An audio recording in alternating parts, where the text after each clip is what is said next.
We're live. Welcome to the Gordox Pub. Don't forget to tip your servers well. That's what we've been forgetting. Yeah. Still no cover.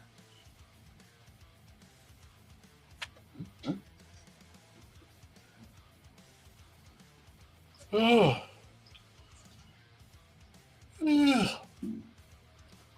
Worst part about the class from today was the fact that I've been in this chair for, 3 hours already? And now I'm back in the chair for 3 more hours. And makes for a very chair-heavy day.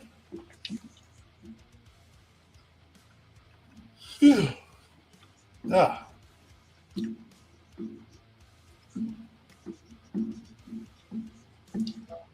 I tried taking a nap in between the class and this, and my wife woke me up.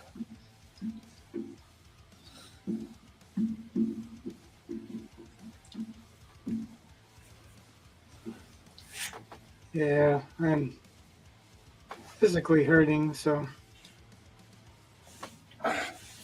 Well, I said last time this one should be short. We should debrief from the class. So, you want to say what class we're talking about? Go ahead.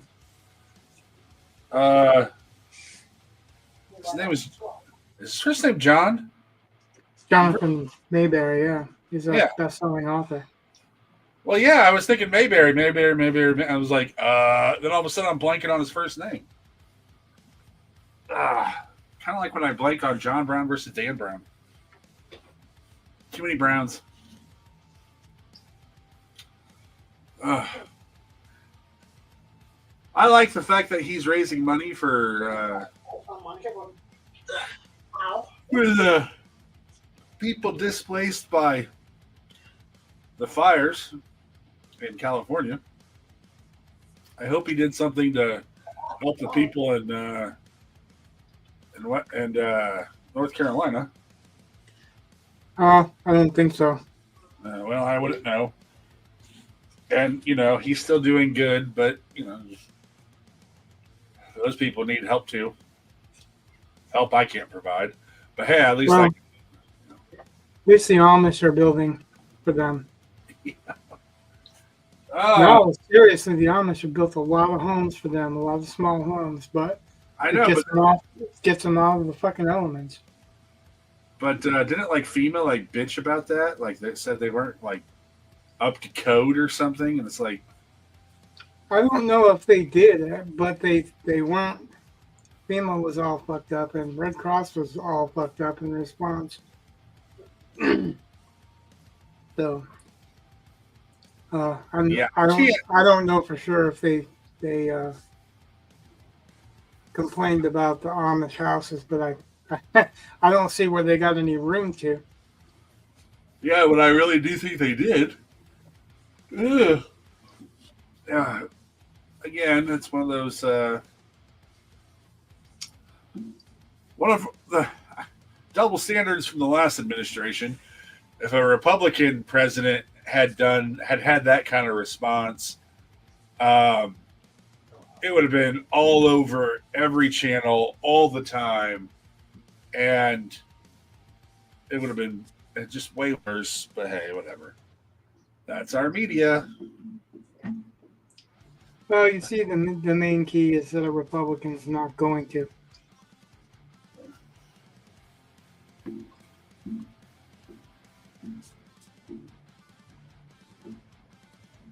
But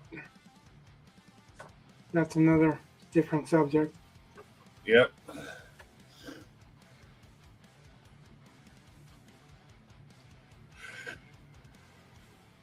Yeah, so today I was pretty early on into the class today.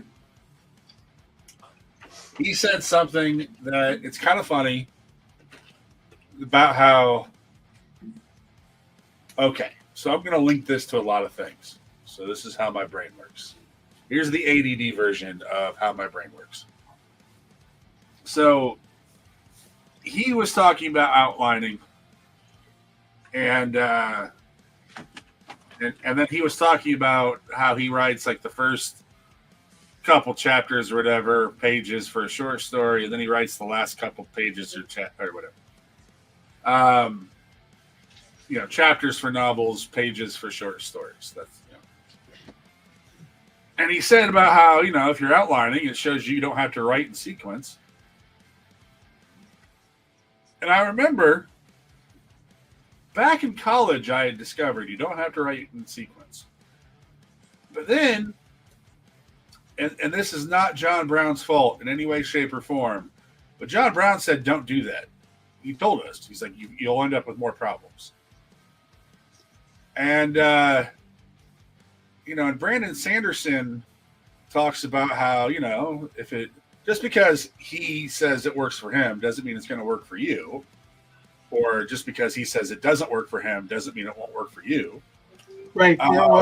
There was contradictory advice between what he was saying and what Brandon was saying, and both of them are bestsellers. So, right, but it's one of those things where it's just like, and this is the stupid part on my end, because John Brown was a published writer and doing way better than I ever have. I accepted what he said as gospel, and now that some other writer has said, no, you don't have to worry about that for some stupid reason. Now I'm like, you're right. I don't have to follow that advice. So anyway, so for the amount of money we paid for the class, I was like, wow, that right there was worth every penny. That one statement for me. Just because I'm stupid, but well, if it works for you, why would you change it? Well, that's the problem. I don't think it necessarily works for me. I think writing in non-sequence, I changed it because I wasn't necessarily being all that productive or all that successful. But in all reality, I think there were other problems. It wasn't the fact that I would write whatever I had the best thought of or whatever, but because now when you write sequentially, if you get stuck, you're stuck. You can't go. Everything grinds to a halt, and you got to figure out either where to go or how to fix it. If you're writing non-sequentially, you let your brain fixate on something else, and you let your subconscious mind kind of work through the part as you make other connections. And since you're further along, so you know where the story ends up, I think that helps unlock things. It helps break through the log jam. That's for me. See, I had a question with him talking about writing the first few pages and then skipping to the end. Well, if you're fucking creating an outline, how do you know where the end is, and how do you know it's going to be a satisfying ending? Wait, that doesn't make. Wait, hold on. Let's backtrack that. Let's say that again. If you're writing the first couple pages and then the last couple pages, how do you know it's going to be a satisfying ending? By writing the outline? Is that? How do you come up with an ending in the outline if you're just skipping from one end to the other and know it's going to be satisfying? Well, I don't think that's. Well, I'd argue you probably don't, but that's why. Well, that's what he was saying. Like he was saying that when he outlines, he puts down a whole bunch of. Did you read the outline that he linked to us? No. Yeah, I don't know how the hell you would get anything out of that outline unless you'd read the book. Stop. Because it doesn't lay out things where you're like, oh yeah, that makes sense. That makes sense there. Because some of the stuff that he's saying actually doesn't. Well, I don't know, because some of the stuff that was here's what I would say. You don't know about it, how anything's going to work until it's written. But, I mean, I think you kind of have a good idea. I mean, you can kind of gauge, especially the more experience you have. You can kind of see, I mean, you don't know it's going to be a satisfying thing, but you can say, I think this is going to be a satisfying thing. So for chapter 1, he's got 6 bulletin points. Yeah. And this is what I'm talking about, okay? Okay. It says, Guthrie Farm, Val working, Crow and Val smooching. Terry waking up after a bad dream, puts on his mayor face. Well, hold on. Crow driving, Pine Deep wakes up. Breakfast with Vic. You know, lots. No. Walls and Mike. Tow truck, Eddie listening to God. But some of them are more bland as you're going. yeah, but I mean, this is Crow where at his store with Terry. What does that tell me about anything? well, I don't think the outline's for you. That's the outline. No, hold on a second. It's for an example for us. So, Well, like, I wouldn't put down a bulletin point like that because it wouldn't make sense to me later on. Oh, so he's at his store. Or, you know, he's at his store with Terry. Well, why is that relevant? Why does that make a scene? Why is that a bulletin point in a scene? To me, it's just a location and the number of characters. and I would argue, I mean, that's you're not wrong. That's exactly what it is. So I'm not contradicting you in any way. I'm just suggesting that outlines really are supposed to be for the writer. And it's one of those things where if I jot down a note, I mean, you're right. If you're going to forget it, that's you. I mean, it's one of those things. Like I've done that. In fact, I did that recently. There was a mention of something in my notes. I was like, what the hell is that? Completely don't remember what the hell it is. So I got to reinvent it. But I suspect, especially because he's better at this than I am, he said he's writing a novel every 3 months, right? Is that what he said? And he's researching novels as he goes along. And he's writing short stories, and he's way more productive than I am. If the story is top of mind, like, you know, you're focusing on the one novel for the most part, in a short amount of time, your shorthand and your outline will probably say all kinds of things to you that you know what you're talking about. Yeah, but that was not what my point was, though. Okay. It's not. The point is not how he writes an outline. The point is how he's using that to instruct us, but there's nothing there to help us know why he wrote those points or why those points were important to him. So, like, you say it's for him. It is for him until he shares it with us, telling it it's for us to learn from. How are we learning from it? This is what I'm getting at, is that I can see what he's written, and I can see the list of stuff he's written. And I wouldn't say any of that or most of what I've read. I read a big chunk of it, but not all of it. But most of what I read is really bland. It's just saying so and so and so and so in such and such a place. But I wouldn't list that as plot points. How is that a plot point? Or because they're at the restaurant? like that doesn't make sense to me to learn from, for how you're producing your plot points when they don't have to be like a paragraph explaining everything, but you would think that they have, even if they were refined into a partial sentence, you would think that they would have some kind of point that you would go, oh yeah, I understand this is a plot point because this needs to happen.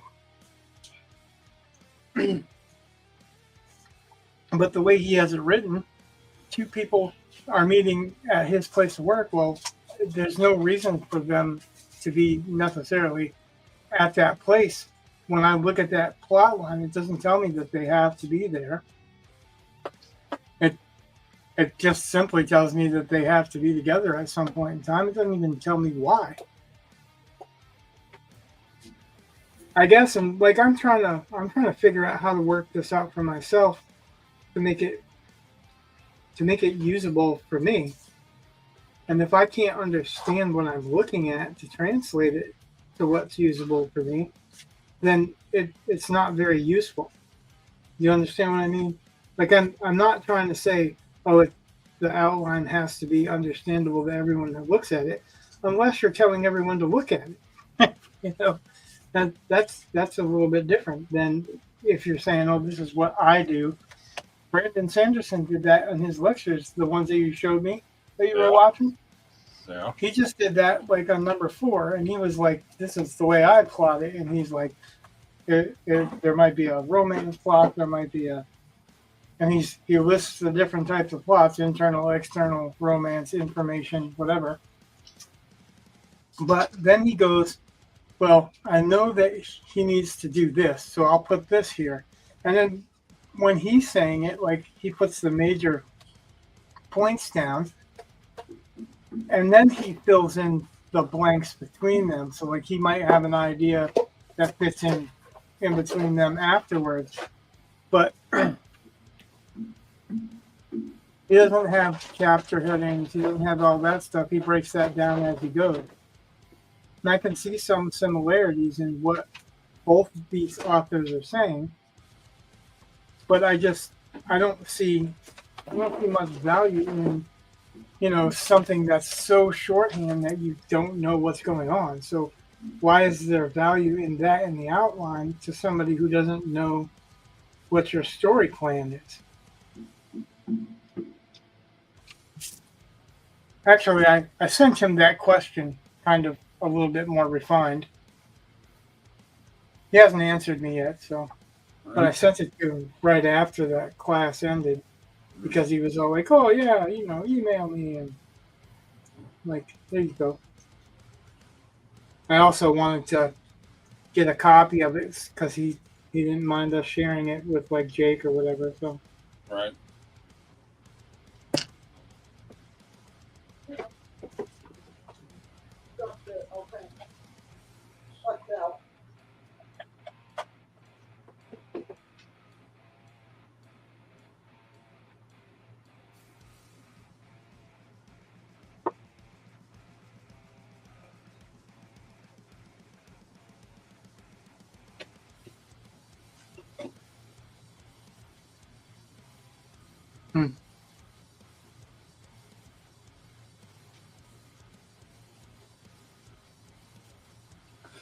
I should have looked at the script long before I did, so I wasn't really prepared to hop into it.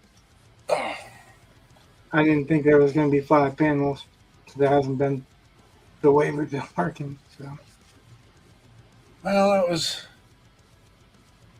got to get the info out. Like, it was going to be 4, but that was based off of the previous page having the parts, and then you left a part off, so then I had to put it on the next page. well, I have left this panel out.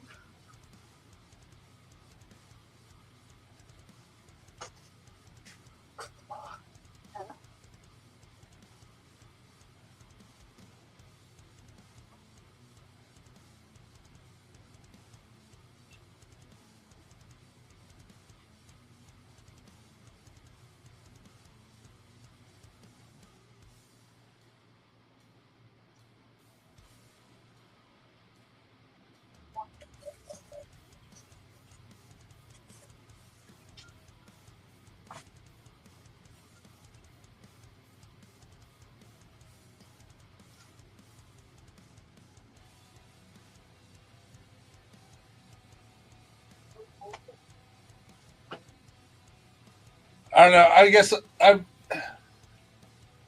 some of the stuff. I mean, it kind of depends on.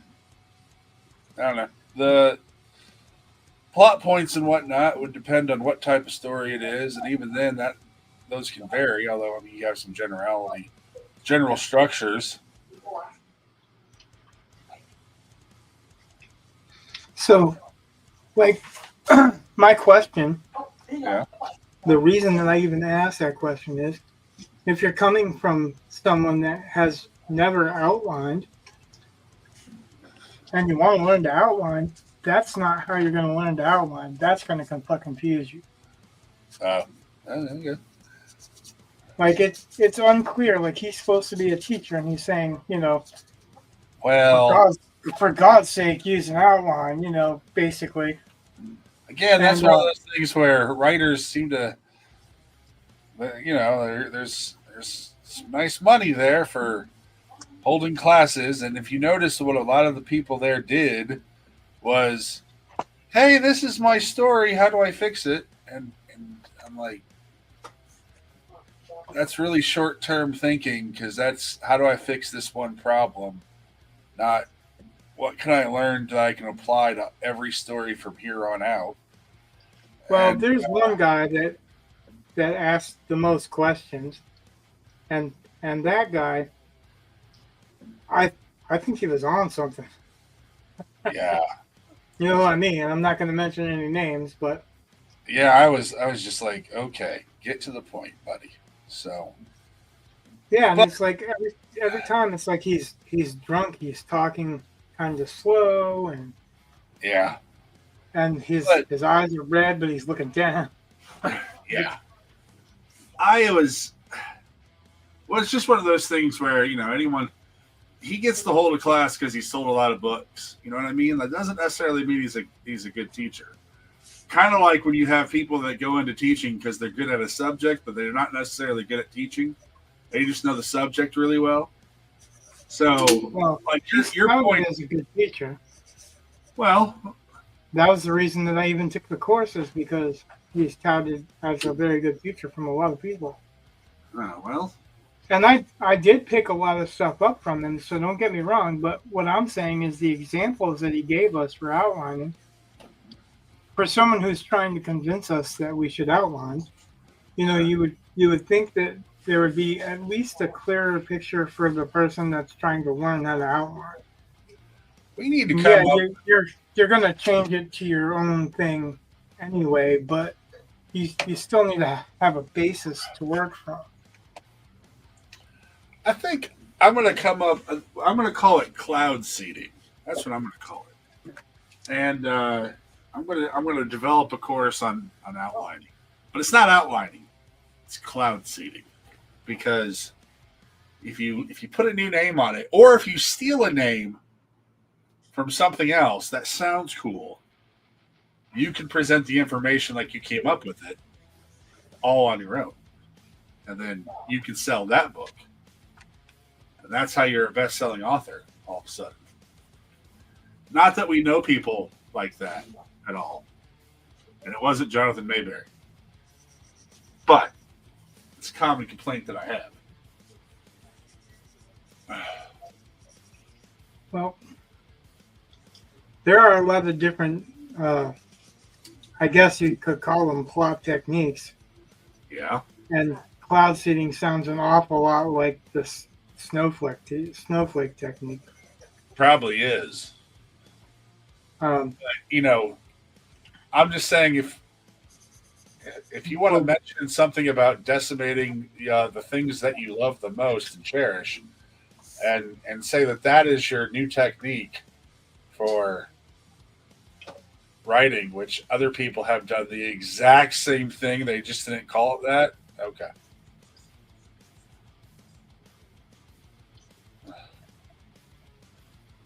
Yeah, and I don't think, like, if you listen to what Jonathan was saying, he wasn't saying that his way was the only way. He kept referring to, this is my way, this is the way I do it. And he was referring to a bunch of other people. You start somewhere, specifically with outlining. I think he didn't cover enough for outlining for me.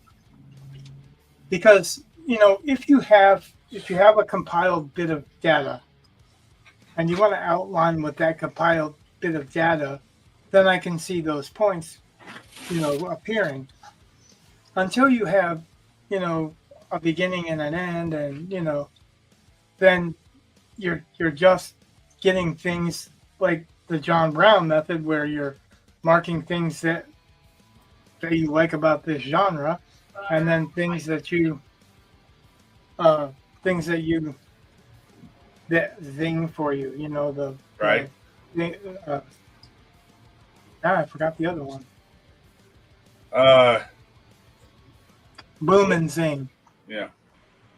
Yeah, so it's like if you go, oh, I like this about this genre. I like, I about space opera. I like the fact that you can fly through space as quickly as you want to fly. You're just going from point A to point B. And that's one of your zings, or fold space, or whatever. That's kind of what he ends up talking about for the bullet points, right?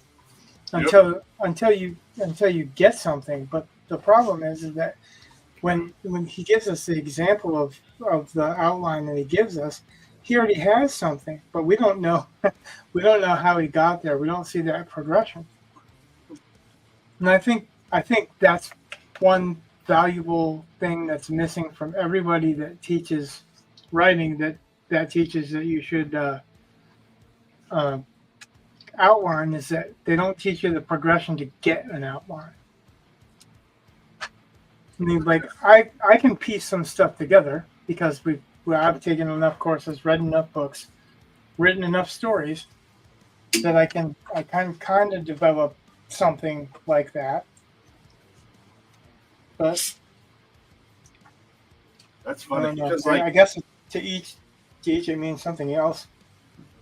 well, no, it's not funny because I was last week I was teaching my students how to outline for their essays, and I take that shit real slow. But one of the things I do is I start from scratch. Every class, I do like I tell them to give me a topic, and then I do an outline on it, so they can see how it's. And I talk through it. And I normally, like, I set a timer for 5 minutes, and I say I'm gonna outline this whole essay in probably 5 minutes. Last week, I had to do it 6 times. 5 of the 6 times, I got it under 5 minutes, and one time it was like under 6. But that's one of the things I do is I talk through like why I'm choosing what I'm choosing, and what kinds of things that you should be looking for, and that kind of stuff. So it's interesting to hear you say that about his material, just because it also helps me think about, because my students don't. I mean, I'm sorry, but most of them don't look at writing the way we look at writing. Of course. So, right. But so they want to articulate some of the same concerns, and that's a really good concern. And I think so.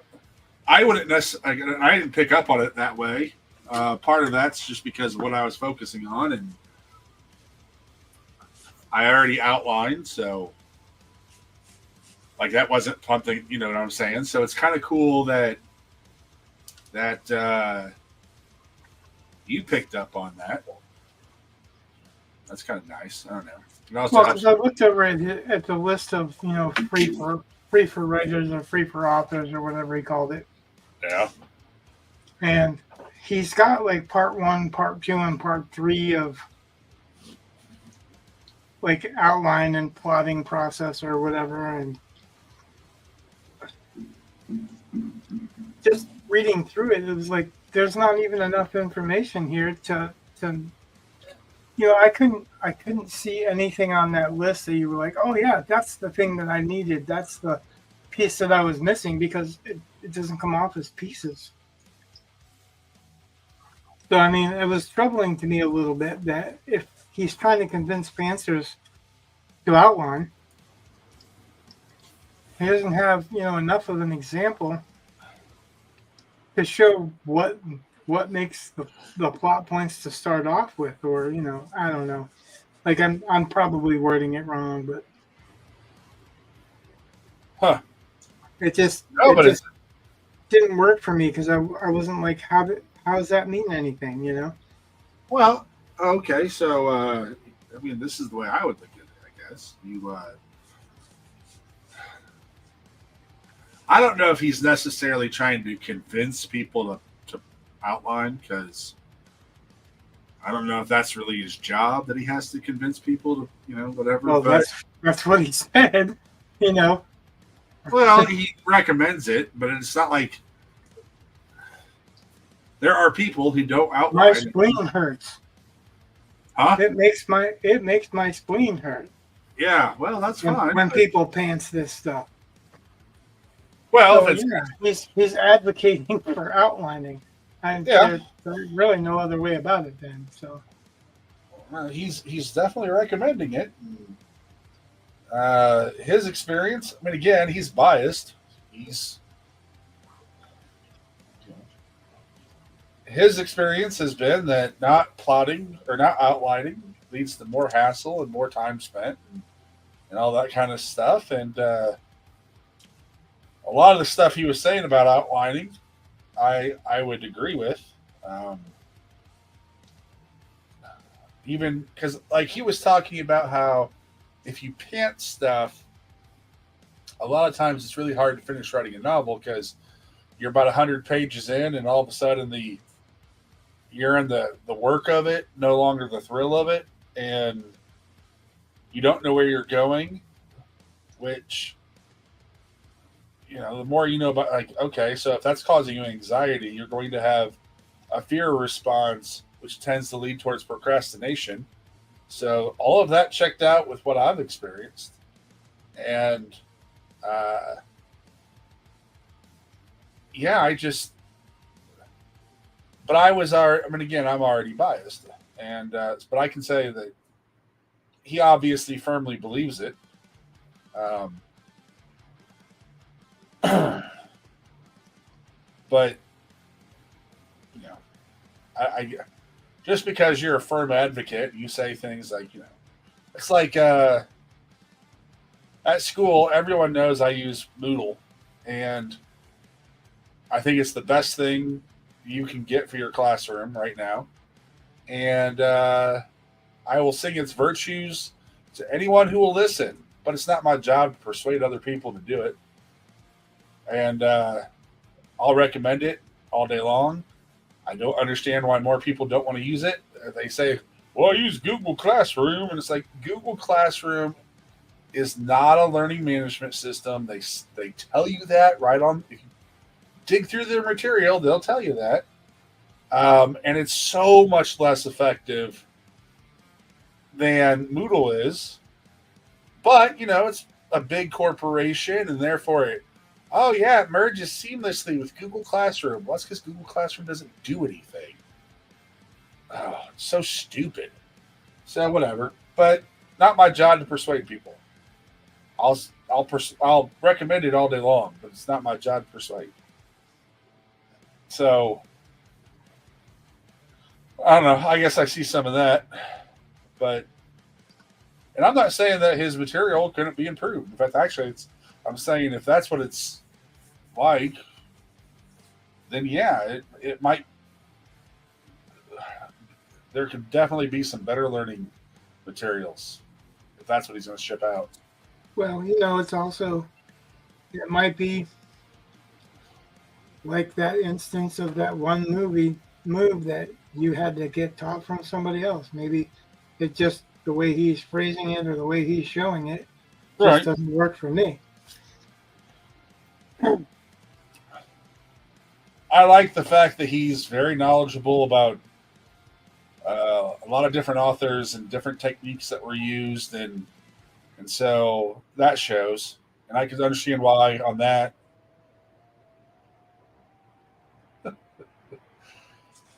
Yeah, I don't know. I mean, it's kind of funny. I could. I can critique that as a teacher, and that's a wholly different critique than I would do it as a writer. But that's, whatever. I'm not going. That's not his profession. His profession is writing, and yeah, he teaches classes, but so do other lunar people that we know, and I wouldn't call them good teachers either. But I like Brandon Sanderson's class because I think from what I've seen of it, it's engaging, it's fast. Although he has people that want to be there, that helps immensely.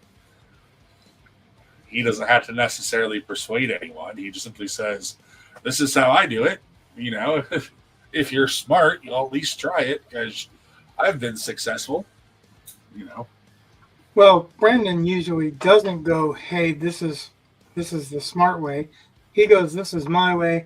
There are other people's that do it this way," and you'll find during the course, he has other instructions come in, and other instructors come in, right, that will teach you their methods.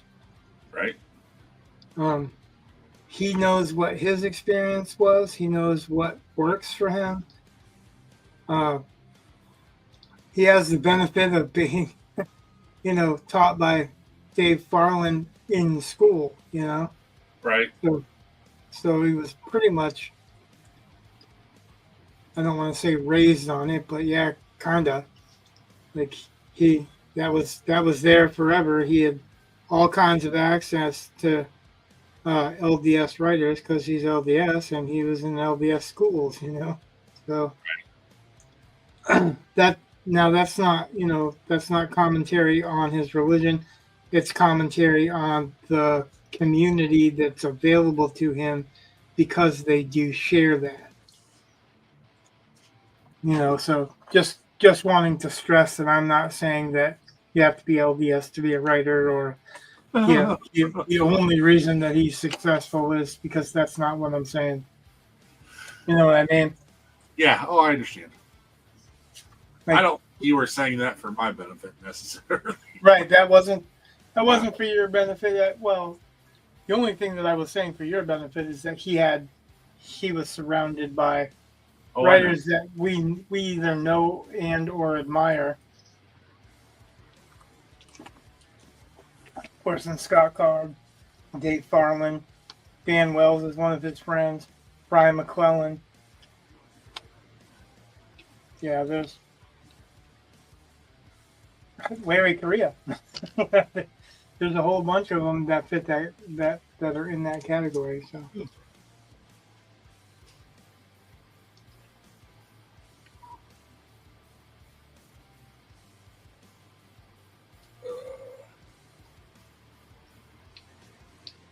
Brandon Mull, actually, as well. You know who that is? No. He's got a series called Fablehaven. That's I may have seen that before. it's YA, yeah, but he's filled in for Brandon in his classes, and he's not. That guy is very. I don't want to say timid, but he is not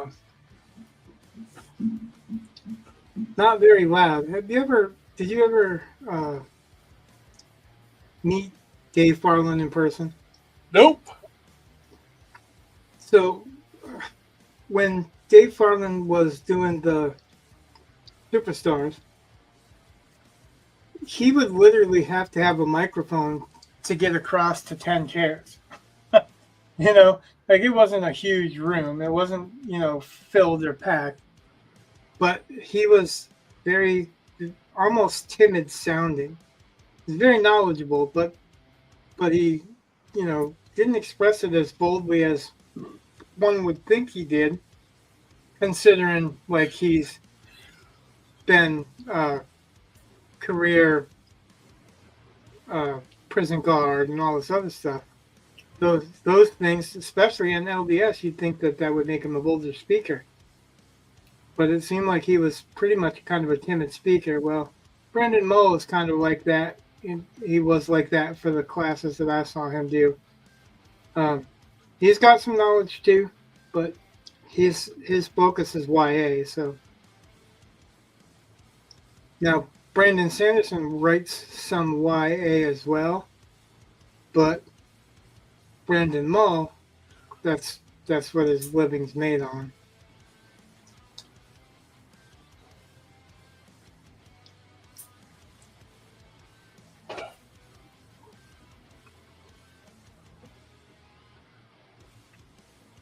Now my daughter loves Brandon Mull's stuff, Fablehaven and Dragon Watch and all that.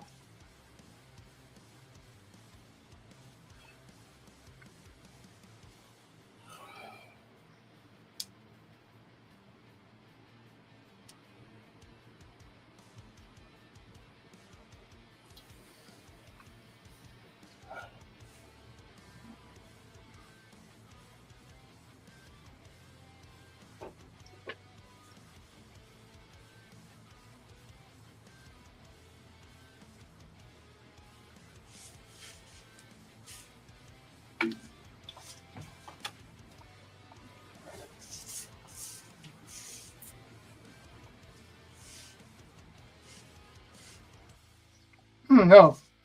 Do we need water going out to this drain? Is it going to be a different kind of drain, or does it maybe sometimes it doesn't have water? I don't. But I don't care. It's a. I know it's an egress, but yeah. So, like, I connected the sewers because that's low, and the next page. I mean, it mentions the water, but it doesn't. It's not necessarily necessary. It just changes the way you got to draw it. That's all. The water is not plot specific. Like if you want it to be, I kind of had him coming out of the water. Yeah. On that last page, like him stepping out of the water and then throwing the worm thingy back in. Right. So, like, I mean, these can be vents as well, right? Yeah. So I'm just thinking, like, I don't want to draw water the whole time inside the sewer. Like, maybe there's different parts of it that this But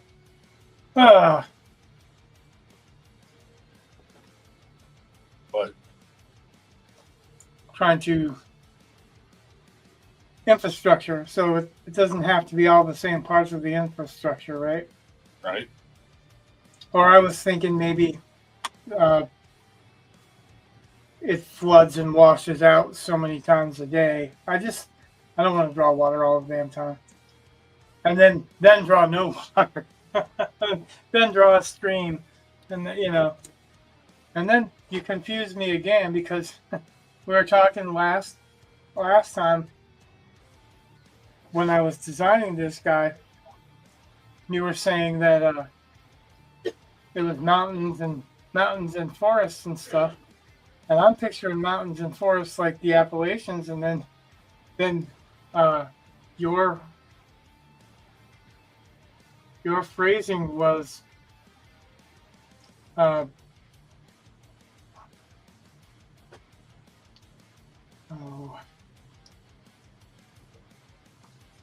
where is it?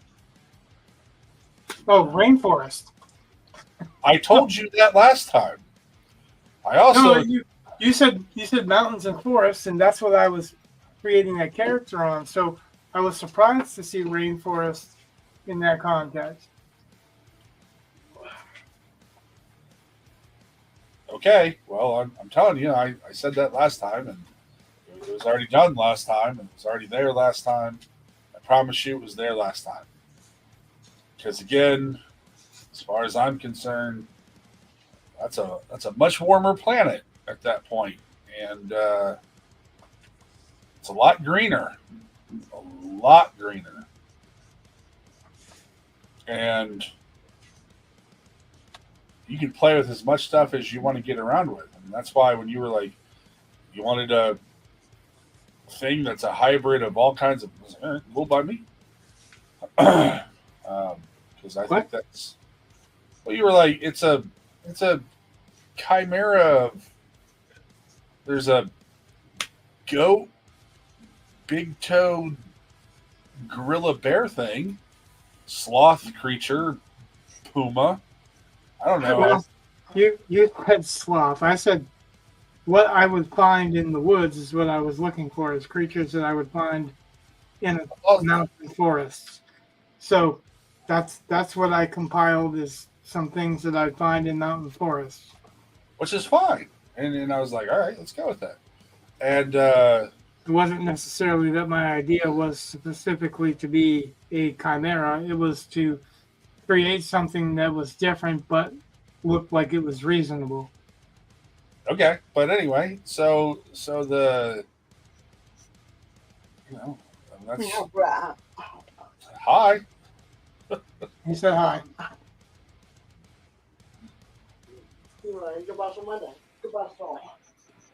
He's telling you he's going back to school Monday. Okay. I probably will too.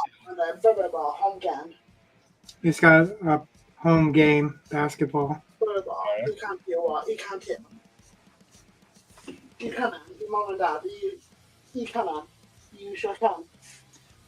Yeah, that's one of those things. We were just talking about how they have just. I helped sponsor the yearbook for the middle school, and they were wanting pictures of the unified basketball teams. And the woman who is officially in charge was like, "Can you go to the game?" And I was like, "Is it at the high school?" She's like, "Yeah." I was like, "No, that does not sound like a good idea." Like, I'm not technically, like, I'm allowed to be in the high school. Don't get me wrong. It's just, don't want to be. Exactly. I don't find it to be safe.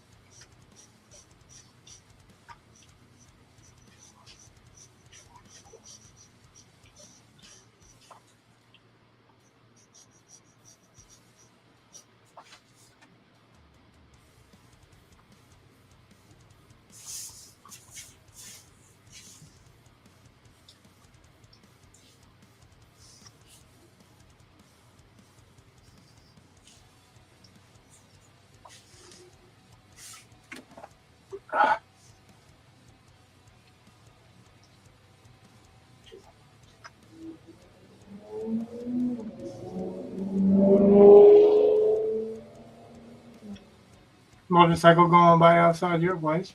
Yep. Yeah, there's a stop sign at the start of the block, and then there's no stop sign for like 10 blocks or so, and there's a hill. And so every night you get people who get to that stop sign and think it's a drag race screen. It's just, they just floor it. And apparently they can afford the gas, but they can't afford a muffler. Just fun stuff like that. If I were a cop, I'd just park out here and just pull people over. I'd get my quota in a night. It would be so easy.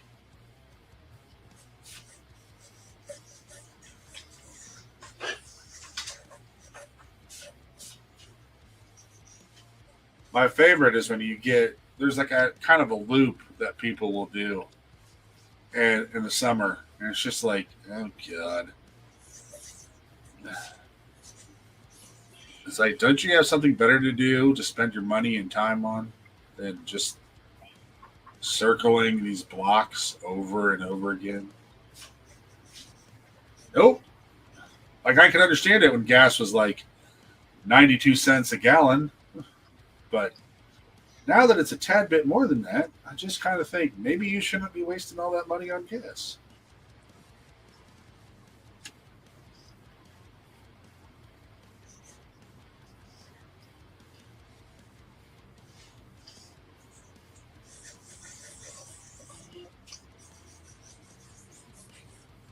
I suppose that's the Midwest dad in me.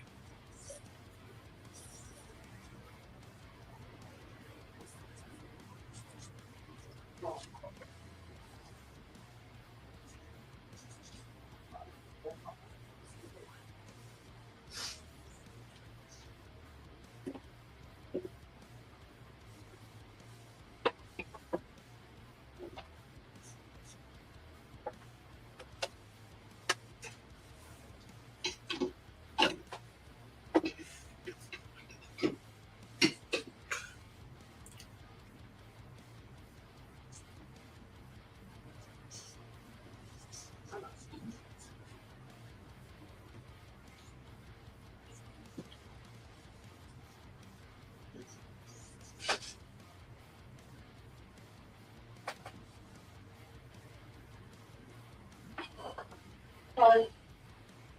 Bye. Bye.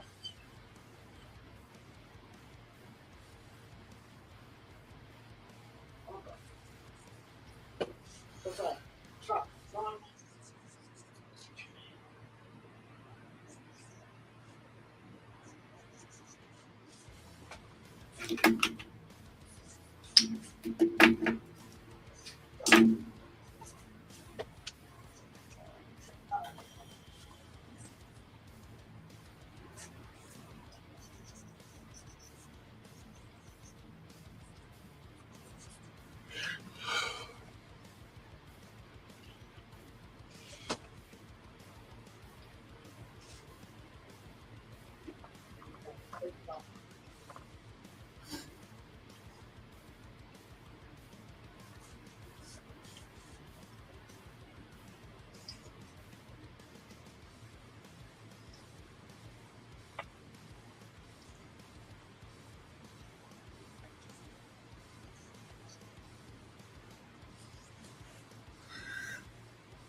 Yeah, one of the guys in the class, I forget his exact question,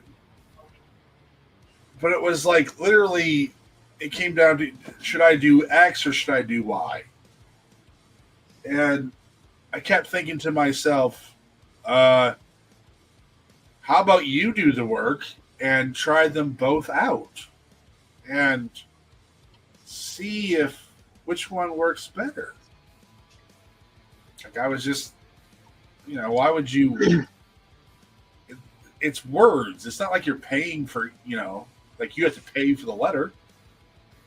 I realize there's time involved, but I'd say I don't think it's even that. I think it's that he's a best-selling author, so whatever he says must be. It's one of those. It's one of those cases where they want the answer from the guy that they're taking the course from because they think they want to be the guy they're taking the course from. Oh. And I think that that's a bad model to go in thinking. Yeah. But I think that there's a lot of them that do. Yeah. Like they took this course because they figured they could pick his brain, and then once they did, then they would know what he's thinking forever. They would know his secret recipe. it's one of the things I get kind of grumpy about with. Okay, so we know of some people who might have won like one contest, and then Told that same story 50,000 times. yeah, and basically compiled a whole bunch of writer advice, which is freely available all kinds of places, Hmm. and then passes himself off as an expert, and then he gets to claim responsibility for other people's success for following advice that's not really his, that anyone who's been in writing should already kind of know these are some basics, and if you do these things it automatically increases your chances of doing well. So by the rule of just playing the numbers, you're going to have people be successful. You're going to increase their chances simply because you've told them to follow advice that you got from other writers who were better than you. And then you're going to use that as evidence that you yourself are some kind of guru. And Oh, that's the same thing as that particular person doing like winning the Predators and Editors contest. But the thing is, the Predator and Editors contest is I could win it if I could convince 700 people to vote for me. If you got a class full of people that you know they're going to vote for you, chances are you're going to probably win. Yeah. But it's not a real win. No. That person played it off like it was a real win, but it's not. That's because I remember playing that game way back, like 20 years ago, when I was teaching in Las Vegas. I would tell my students about it, and then all of a sudden, there I was. I remember because I came in like second several times, and the one time I was really pushing for it, I lost some woman who wrote erotica or something. I was like, and it was like on the last night she came up with like all these votes on the very last night, and that was before you really had social media. Right. So I was like, yeah, I have a feeling a lot of these votes, because all it took was an email address. Right. I don't even know if it's any more secure now. No, I'm not saying that this person voted for themselves with a bunch of different shadow accounts. But what I'm saying is, like, if you can convince a whole bunch of people to take your courses, and because you achieve something based on the generic advice that they show for you all the time, Yeah. That's not really saying that people really like me. You know what I mean? That's saying that the people that paid you are voting for you so that they can say that they were taught by the person that won a popularity contest is what it is. It's a popularity contest. Yeah, those ones are. I mean, that one in particular is very much a popularity contest. Yeah, because you don't need to have any special skills to win. I know some people that have won it that couldn't be writing at all. Yeah, it's not that hard. I mean, I'm sorry, it's just not. And I don't know. Once I saw how easy it was to rig, I was like, well, this is kind of a waste of my time. It's not really. I mean, I guess if you think it's going to work, I mean, but I figured if I can see how easy it is to rig, then surely anyone who matters would also know how easy it is to rig. And so I don't see this really impressing anyone who I need to impress. So you would think that's the case, but unfortunately. Well, that's just it just depends on who they're looking for, right? I mean, it's just if you're, I don't know if I would ever go and try to learn from somebody just because I saw them win the Predators and Editors, which changes every year, and it could be like there was only 5 people that voted in that category. You know what I mean? So your 5 best friends made you a victory, and it's just it's not. I don't think it's very valid. Well, I kind of feel that way about most of the contests anymore. It's just like, all right, all that really is you appeal to that particular person, just like any other market. Um, I don't know. Like the more I've thought about that, the more I keep thinking. When you submit to an editor or a agent or anything, it's just yes, you should be putting your best effort forward, blah blah blah. But in the end, it's a lot like competing in any other contest. You know, it's just those people say that they're going to be with you a little bit longer than say a contest is.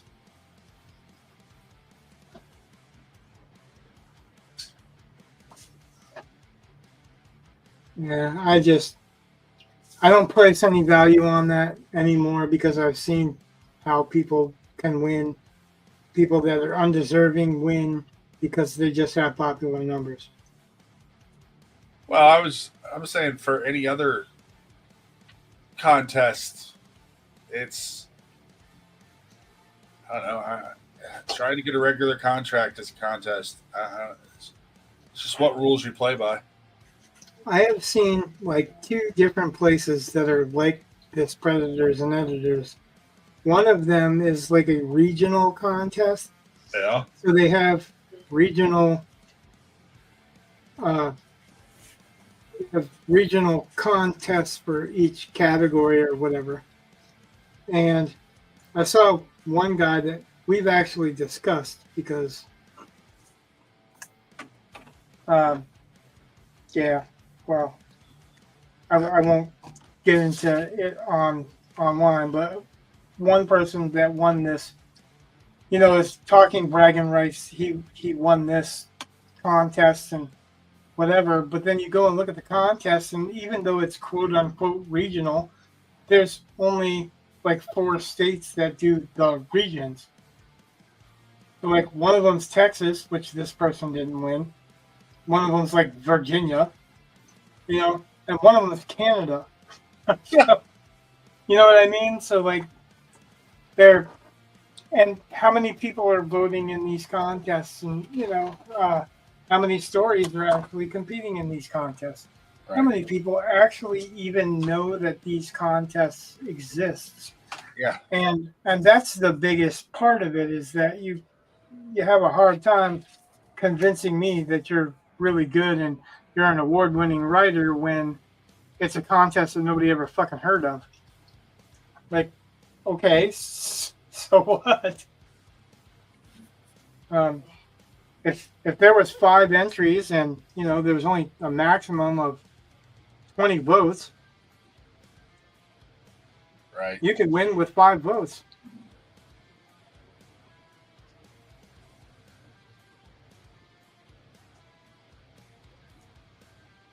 I don't think that's the same as for like the one popular contest we talk about often. There's a lot more entries in that contest, so that's true. Even though I feel like that contest is biased about the content. Oh yes, it is, and they always say they're not, and I'm like, yes, you are. It's right, so obvious that you are. Stop lying about it. Just say that you are, and be done with it.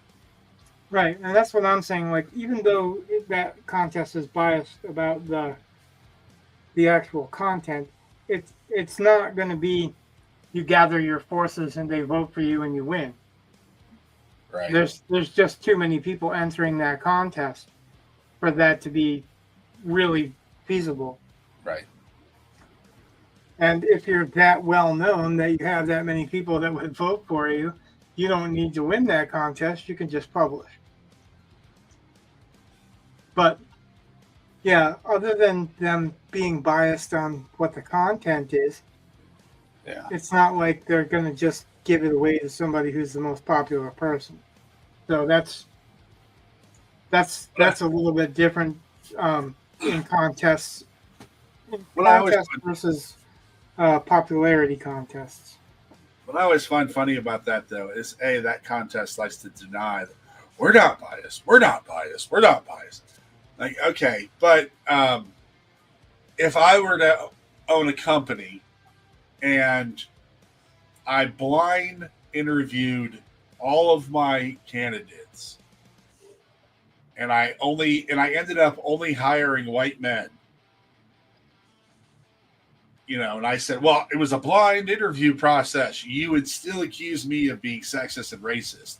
But when I look at your books and see how that, if there's all the politics lean one side or the other, all of them. And he's, well, it's a blind contest. It's like, yeah, but Well, see, that's the thing that I was careful of saying. Blind means you don't know who wrote it, not you don't know what's written. Exactly. So when they, So, I've read some stuff that went into that book, and I'm just like, this is garbage. Now, some stuff I thought was brilliant. Don't get me wrong, but there was one story in one of the books a couple of years ago that was just. It was basically if Mary Poppins was a super spy organization or something, or I guess it was more like if Mary Poppins ran a transgender A-team or something, and because even the men had to wear dresses because reasons, and yeah, not really any reasons, but reasons. yeah, and all of the villains were easily dispatched with these super powered people in dresses, and there was no struggle. There was not. I was like, this is just wish fulfillment. And you threw in the whole, the men have to wear dresses too, and that I was like, this is garbage, just garbage, and whatever. If I guess that's what they wanted, they're allowed to print whatever they want to print. They're the ones shelling out the money. Don't get me wrong, but when I was looking at that, I was like, yeah, I have no faith in your artistic taste. The only reason to enter the contest is not to find self-worth. It's simply because if you win, you can use it for marketing. That's it. Like, do not find your self-worth out of contests. Your artistic worth out of contests. It is a losing proposition. Right. It's I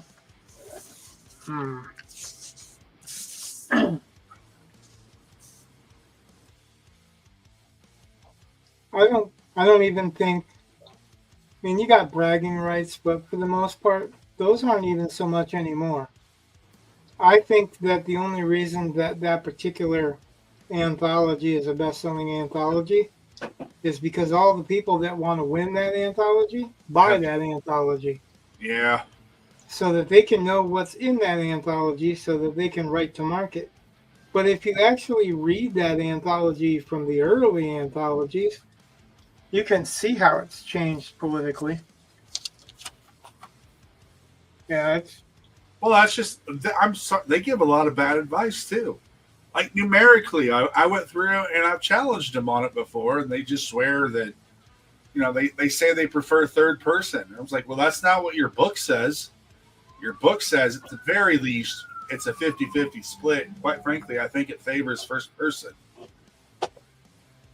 And they always, well, that's just because of the way, what happened to be turned in. And I'm like, okay, but book after book after book is more and more first person. And just, they say study your market. And then when you study the market, they just go, oh, no, that's not accurate. And it's like, okay, numbers don't lie. yeah, it's more that they're going to get what they want. Yeah.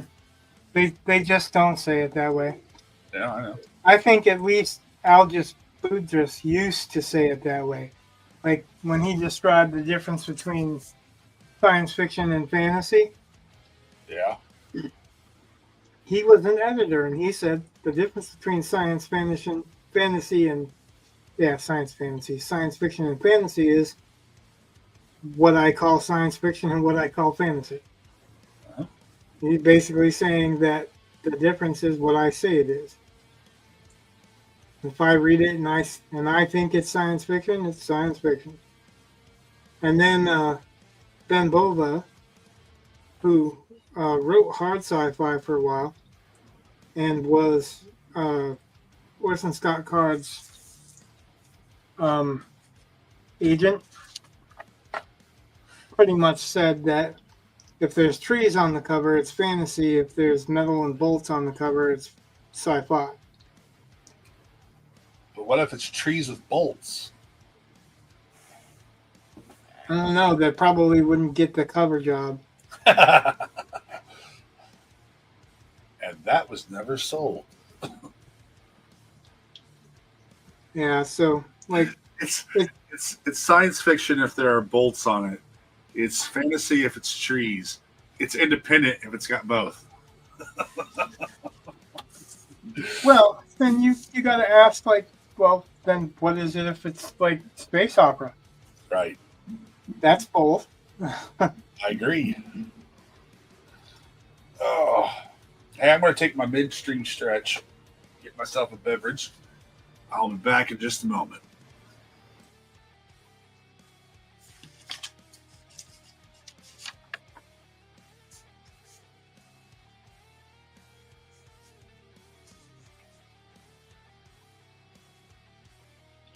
Nobody likes the layout process.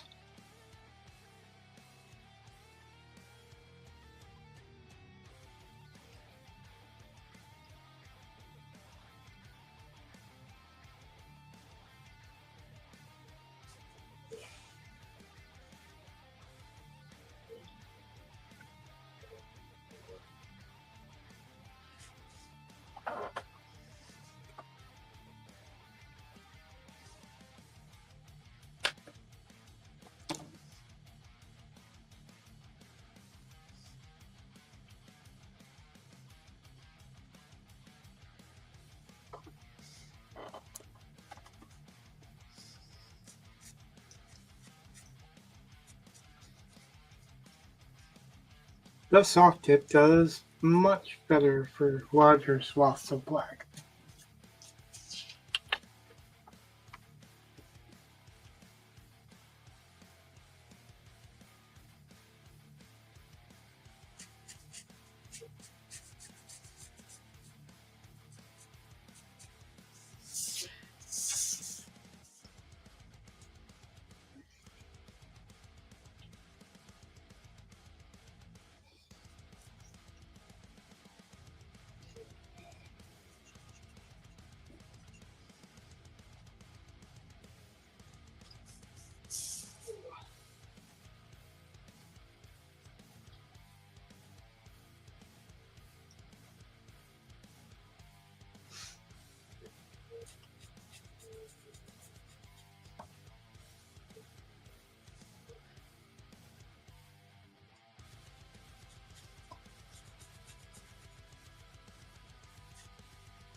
It's like he was talking about prologues, and he loves prologues and all this. And Oh yeah.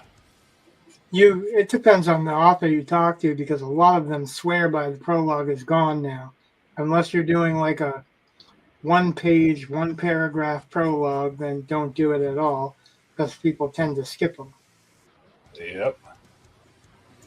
Like I've always thought that was funny. I've never skipped prologue or an epilogue, really. But when I'm reading a book, I kind of want to get the whole enjoyment out of the whole thing, And Right. a lot of times, prologues, I feel, prologues are part of the story that doesn't start with the protagonist. Like it may start way back in the protagonist's life before he knows he's a protagonist, he or she, Right. or it starts with somebody else. Like I like Swords and Sorcery, generally your prologues lay out your bad guy's plan. So whether or not your good guy knows about what that plan or not is, the audience does. And that's a Shakespearean trick, actually, too. He said, suspense is the audience knowing there's a time bomb, but the characters on the train not knowing there's a time bomb. So the suspense is that you are worried for the characters because they are ignorant and you like the characters, right? So.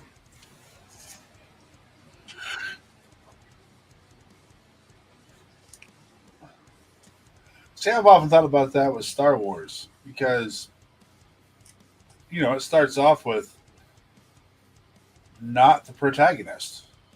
And I've always seen that part. I realize that we're being introduced to R2D2 and C3PO, and they are technically in all the films and blah, blah, blah, blah, but they're not the protagonist. And there's an argument over who is the protagonist too, but well, whatever. But I don't really think it's Darth Vader. Not in a film that he's in. No, but Leia's been called the protagonist. Yeah, whatever. Revisionist history.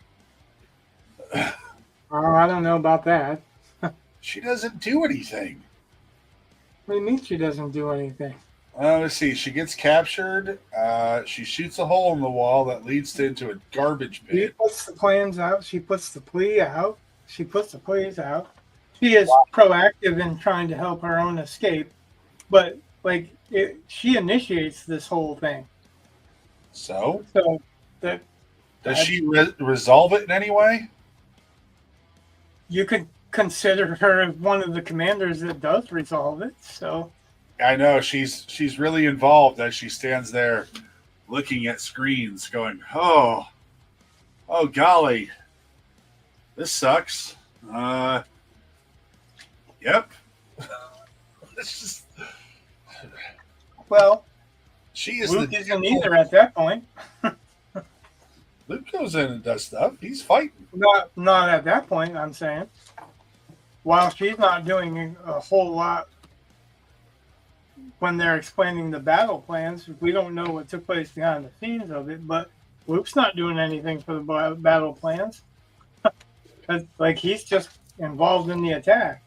I'm not trying to whatever. I'm just saying that I actually think that whether it was done well or achieved or not, that I think Lucas intended her to be one of the protagonists. Okay, well, he did a shit job of it because when you're a protagonist sits there and watches other people fix it for her, I have a hard time saying, yep, you're a real protagonist. But she didn't do that all the time. Okay, what did she actively fix? What do you mean? Exactly what I said. What did she actively fix? When she helps in her escape, she just leads them into a worse trap. And she doesn't get out of that from herself. She gets out of it plans of the Death Star out. Someone That was hands her the plans to the Death Star. That's revisionist because someone didn't hand her the plans to the Death Star in the first movie. Okay. That's revisionist. That was later. Okay. Nowhere ever does it say that she went out and got the plans herself. But nowhere ever does it say that she didn't either. Like, she had the plans. It wasn't for her proactively sending those plans away, then the plans would have been captured with her. Uh-huh. She well, got that's captured. that's the first 5 minutes of the movie. So the rest of it, what does she do? And again, so you're saying she doesn't do anything else the rest of the movie, huh? Yeah, I again, when she gets to the help of her rescue plan, basically is her putting them in a worse spot, where the other people have to save her. When they deliver the plans, but the other people were trying to save her to begin with. I don't know how many protagonists are the focus of being saved.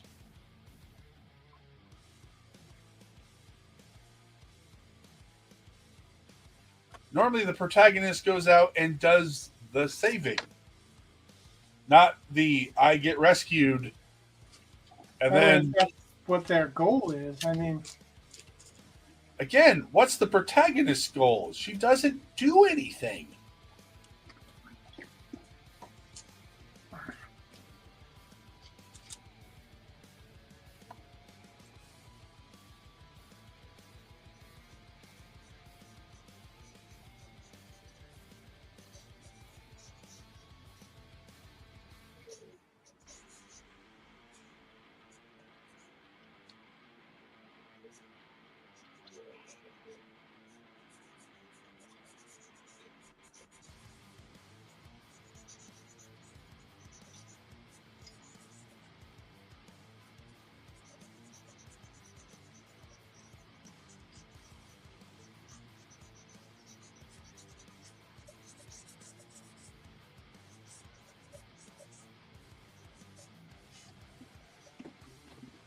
Yeah, no, literally throughout the entire series, she doesn't ever do anything.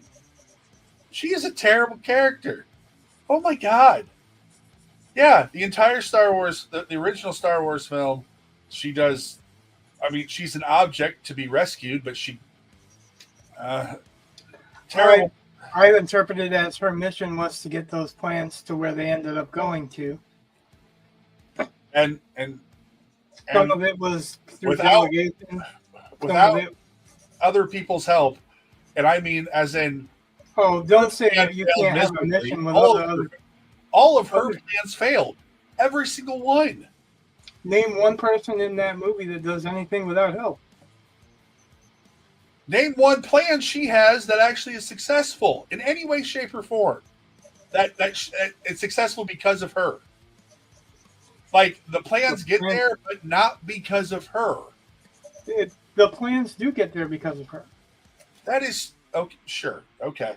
If she did not send those plans off to the planet on the droids and instruct the droids to find the people she's delegating.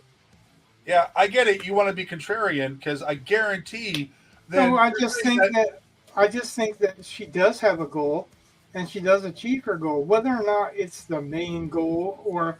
I don't think that there's one protagonist. I mean, we've had this discussion before, so she only is success. It's only other people who are successful.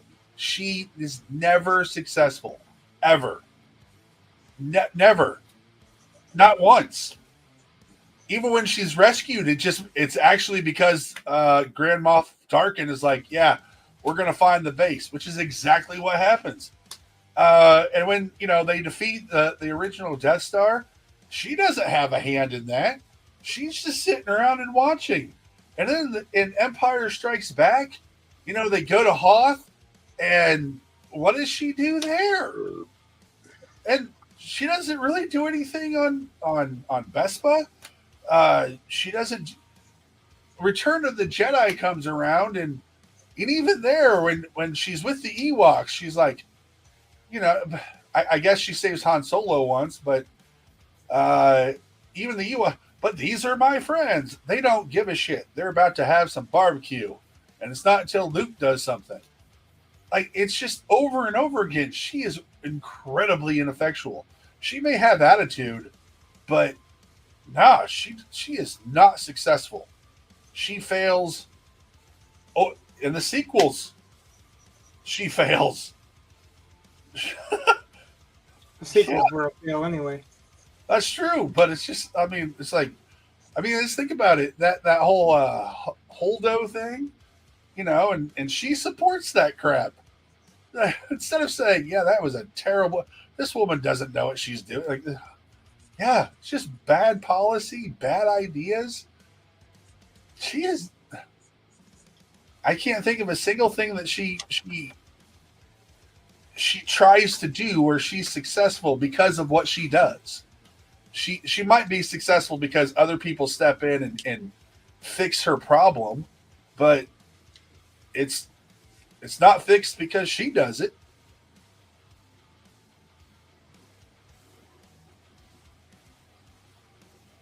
Wow, and I used to think she was a strong female character. In all reality, she's just bossy. And she looks good in a bikini. I don't.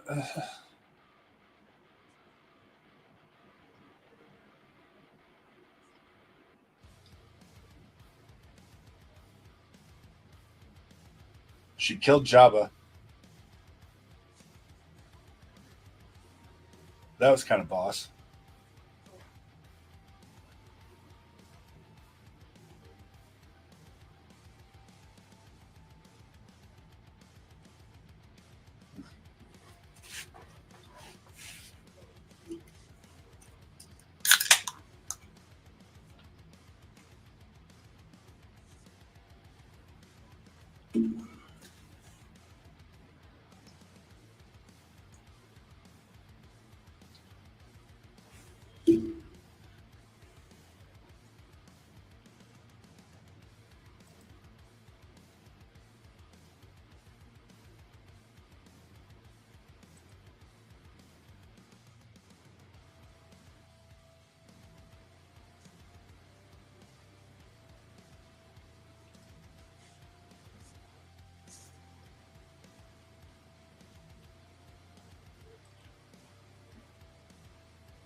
Did you see that wonderful interplay with your governor and your president?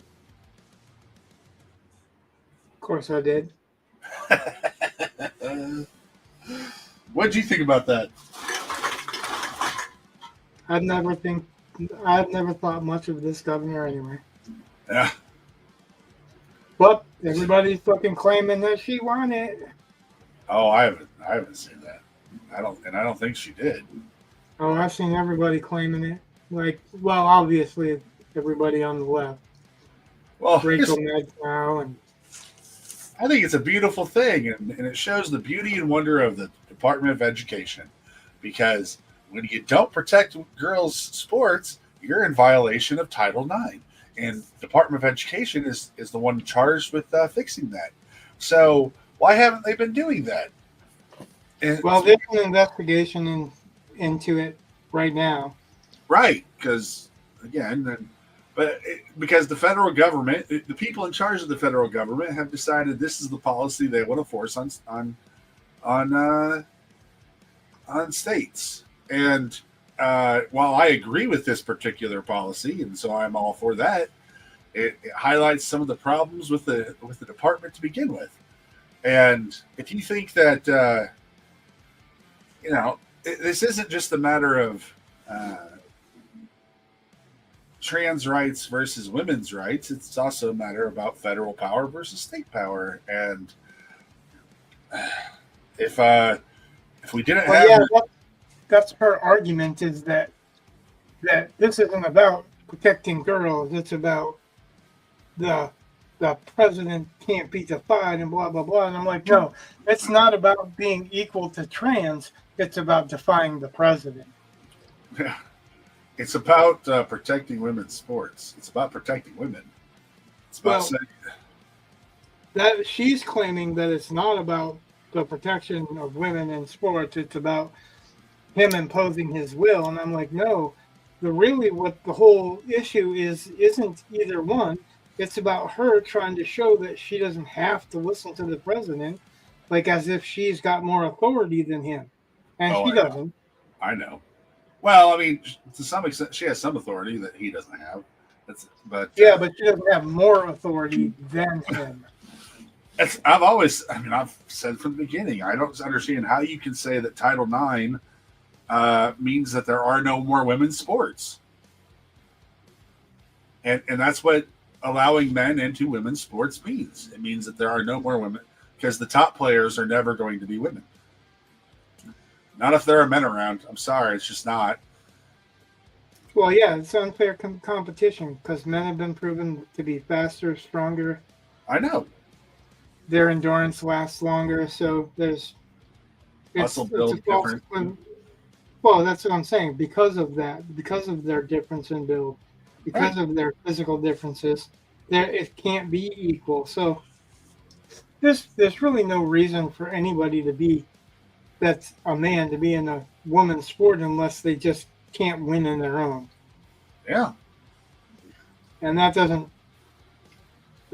shouldn't be an excuse for them to be in locker rooms and for them to physically competing against them in a place where they can actually hurt them physically.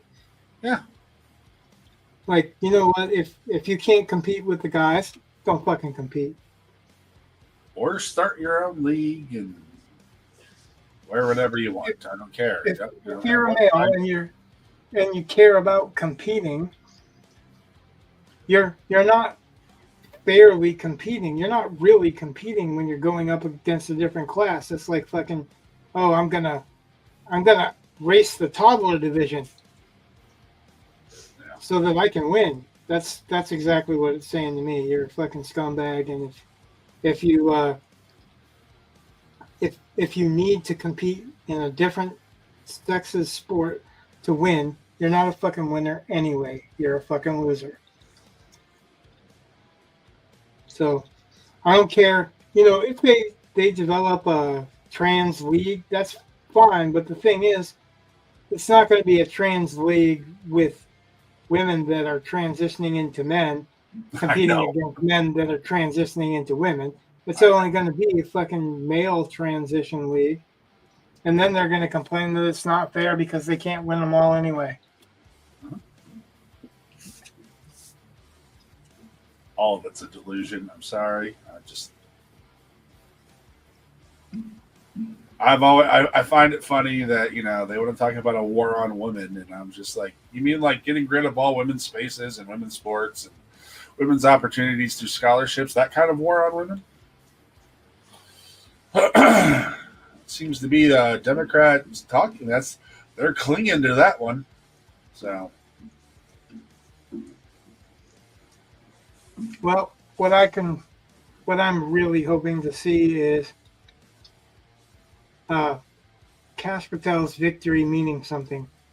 Yeah, like him going in and arresting and Pam Bondi prosecuting these criminals that have been in the Senate that are obviously criminals. Not fake criminals that are like, oh yeah, he's a felon. That's just bullshit. But real criminals that don't want you to see the truth, don't want you to learn the truth, want to get out in front of it and call everybody liars and try to make Elon Musk seem like he wants our numbers so that he can fucking scam people, which doesn't make any sense at all because he owned PayPal to begin with. So if he really wanted to scam people with your fucking numbers, he had them. He had them. He bought Twitter. I mean, China does now. Yeah. I mean, No bitching about China having the fucking numbers. Yeah. Yeah, some of that stuff, you got to turn a blind eye to so many things, and I guess you. And when I hate the defense. Well, everyone knows that's going on. It's like that doesn't mean it's right. Right. You know, when your salary is, a couple $100,000 a year, and you're a multi-millionaire, it's like, well, okay, what'd you live on? They can legally inside trade because even though it's morally wrong, they don't have any laws against it. Against them having the information ahead of time and using it for their own purposes. They don't have any laws against that. Even though if you or I did it, it would be fucking insider trading, and we'd be felons. Like they have all kinds of special rules for members of Congress. It's almost as if when you let people vote on their own rules, they give themselves breaks all the time. Oddly, they give themselves raises all the time. Oddly. I would love a job where I got to decide, you know what? I just need a raise. I'll vote myself a raise. It's kind of nice. Yeah, I've been due for one for a while. Yeah. I realize most other Americans don't have raises like this, but you know what? Gosh darn it.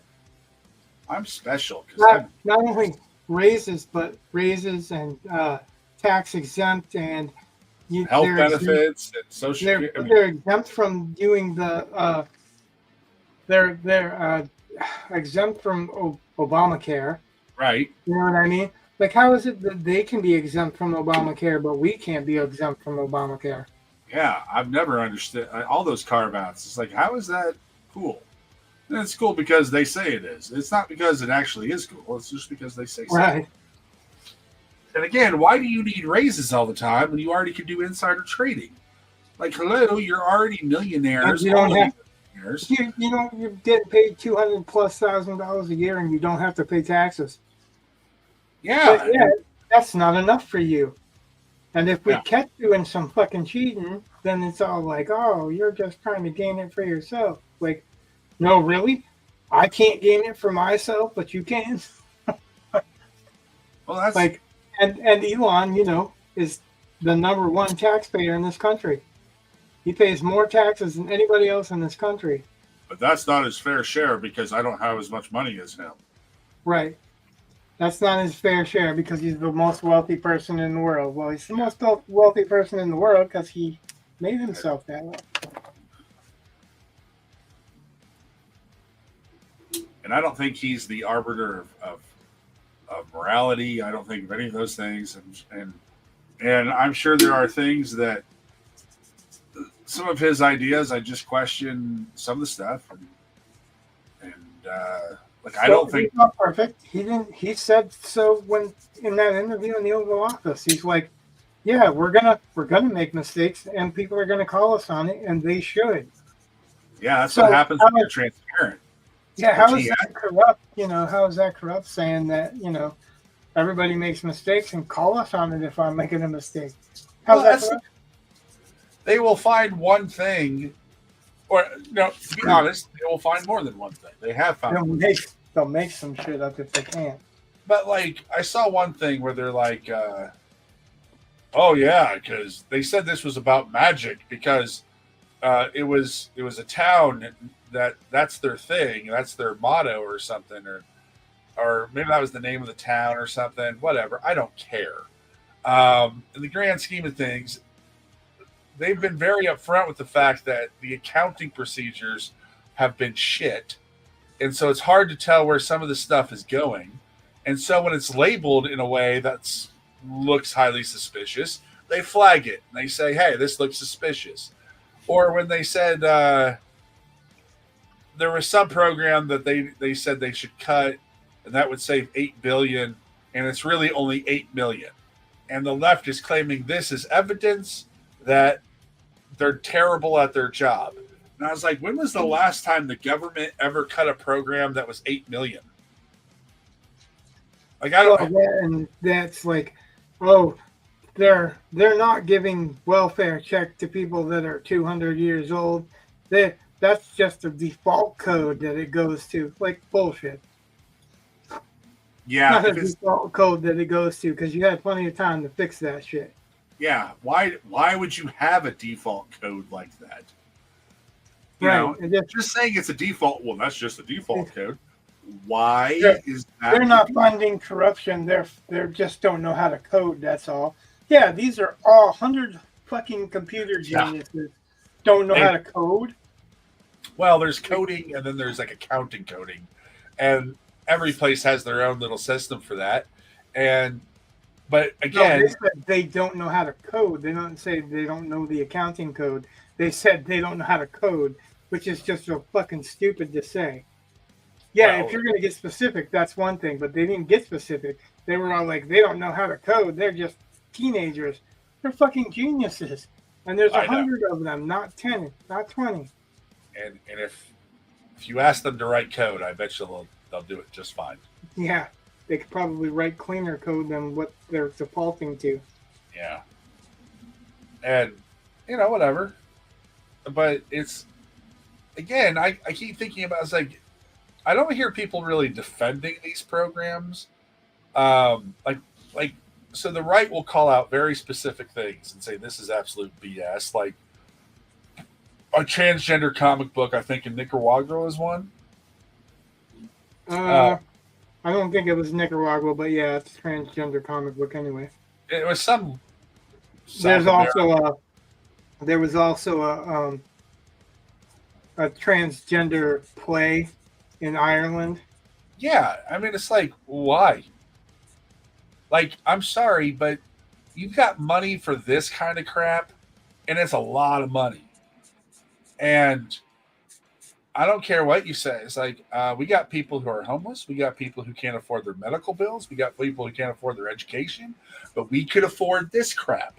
And, I don't understand why anyone wants to, like, think of your hippie liberal crap, your commie hippie crap, whatever.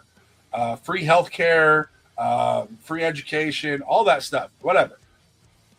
Put that into, on a plate, and then add up all the money that we've been spending on these stupid programs all over the world, and you say that was more important than healthcare, education, medical care, just all kind. That was more important. It's the box. That's what the liberals are known to do, is the fucking statistic box. That it's not actually what's going on, it's how they can skew the numbers to make it look like that's what's going on.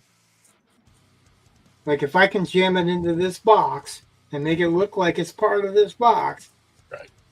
And that's exactly what they're doing. So they're not doing what they say they're going to do. They're not helping who they say they're going to help. They don't actually, I don't think, want to help anyone, really. I don't even think they want to help illegals. They just want people to vote for them. They want those, what I think, guaranteed votes. More than they want to actually help them. That's one of the things where I'm just like, or like 𝕄𝔸𝕊𝔋𝕀𝔽𝔽 was, so she's a head of a nonprofit that's supposed to provide meals to Africa, and they ran the numbers, and those meals cost like almost $1,500 per meal. Now, I don't know about you, I've never had a $1,500 meal, and I find it highly suspicious that 𝕄𝔸𝕊𝔋𝕀𝔽𝔽 gets to run a corporation, and she draws a rather large salary. Yeah, from a nonprofit, she draws a large salary. Yeah. And golly, my taxpayer money gets to be paid for that. And again, why? But yet Elon Musk, who does not need money and isn't getting paid from all these things, he's the corrupt one. He's not taking money for what he's doing. I know. That's what I'm like. You have politicians who, I'm sorry, it literally is their job to get votes, and they will get votes however they can, and it's their job to have insider trading, and so they're way more bribable and corruptible, and they act like they're the paragons of virtue, and it's like the more and more we know, the less and less we can believe that, and this crap about unelected bureaucrat. It's like there's a whole bunch of unelected bureaucrats, and these unelected bureaucrats are saying we need to have fewer unelected bureaucrats. It's like the first time I've ever heard an unelected bureaucrat argue we should have fewer of us, because all the other ones are saying, "Oh no, it's inhumane to fire me," and it's like, if you did something useful, like I can handle paying taxes a lot more when I think my tax money is actually going towards things that benefit me. And yes, I do mean they need to benefit me directly. I don't need to pay for roads in some other country when I got potholes all up and down the roads in my town. Or condoms. Yeah. I don't need to provide condoms so that they can use them and improvise explosives. I'm sorry. Why is that my job? Why do I need to pay for that? So the mayor of my town is proposing a 1% food and beverage tax. And I'm like, and one of the local restaurant chain owners or franchise owners that supports the idea. And I'm like, well, good. I know which restaurant not to go to. Like, if you think you want to raise my prices and supposedly you're not getting any of that kickback, okay, sure. Then, what am I like? Well, we need to do, like, there's a field they want to, they maintain and they want to turn it into more of a sports complex. And I'm like, oh, that I got to pay to enter after it's built, and this tax will never go away. They will never rescind any tax. So, like we're talking about our governor, she's done that shit too. Her new budget plan's up billions from where it was. So the reason that she's fighting so hard about these fucking federal benefits and the federal money is that she's relying on that to fucking cover the shit that she's wastefully spending elsewhere. And she's going to raise our taxes on everything that she could possibly raise it on. Right. And I'm like, no, these people, like, if it costs so much to maintain a field, sell the field. If it's such a good idea to build a sports complex, let a private company do it. Like, I don't need to have a tax forever. If I'm paying for it, then it should be free for me for life. Yeah. But it won't be. And I'm just like, this is a bad idea. And I'm sorry, I don't think the local governments run any more efficiently than anything else. And so I was like, nah, you want to spend money? Fine, but live within the budget like everyone else has to. Like, they jacked up our property values, our appraised property values, just skyrocketed. And he's like, well, that's not my fault. And it's like, okay, but you get more money because of it. So shut up. You've already gotten more money. So it's not my fault that you need more money. Yeah. So shut up and use the money that you already get. But, crazy idea. Just because it's not your fault doesn't mean you didn't benefit from it. And you've already wasted all that money. That makes me think that it might be their fault. Why are they coming out defensively saying it's not my fault? Well, that's the other thing. I'm pretty certain that our current mayor had to receive COVID funds during COVID for his businesses. I'm like, oh yeah, look at that, look at you, just the paragon of libertarian values. You took government handouts, and then I'm like, most of his business is closed anyway. I think you just, because he ran for mayor.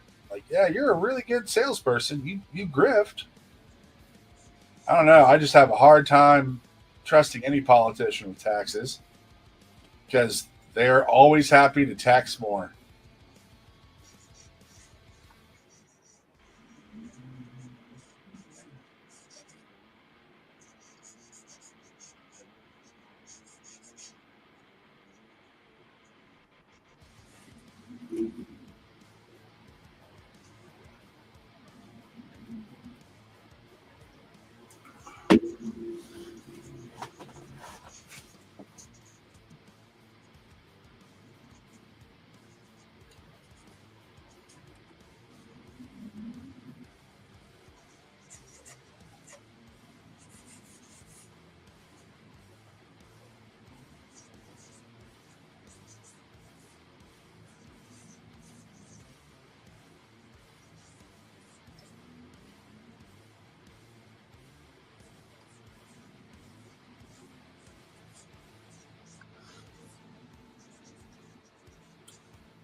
Oh, by the way, uh,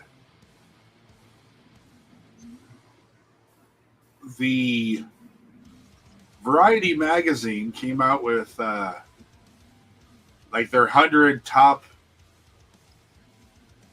shows of the 21st century, which I thought was kind of early to do that, but hey, whatever.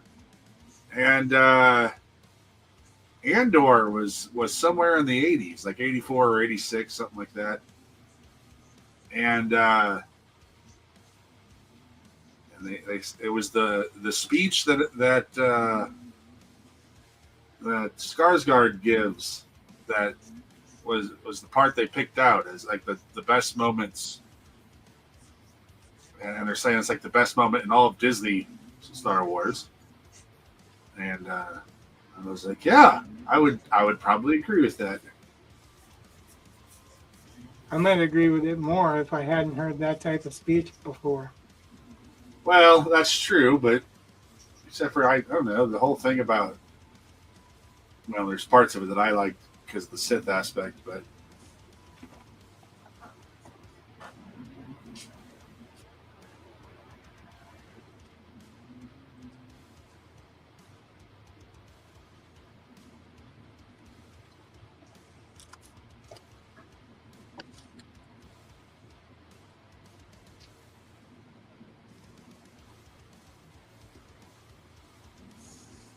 uh,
Hey, it's Digital Tantrum.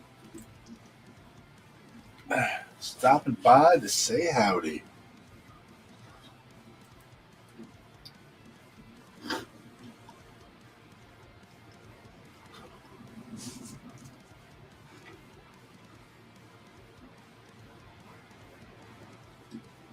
Self-portrait. That's always my answer. He wants to know what you're drawing. He's working on Mastiff. I believe, Yeah. I could be wrong, but I believe that's the waste manager that he's currently working on. And yeah.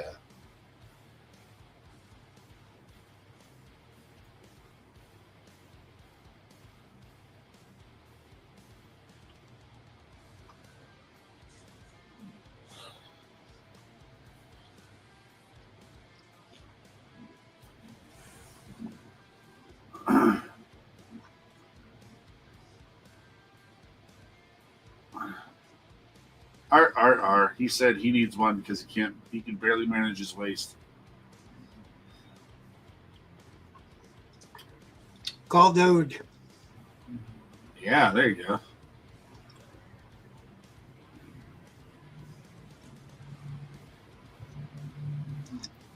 Or John Gotti. Okay. That was his garbage company, right? Oh, I never looked. I mean, I know that he was a mobster. That makes perfect sense. I didn't know that was specifically what he was doing. Yeah, Waste Management was his garbage company. Ah. That was his front, Waste Management. Is that what they got it for the Sopranos? Yeah, probably.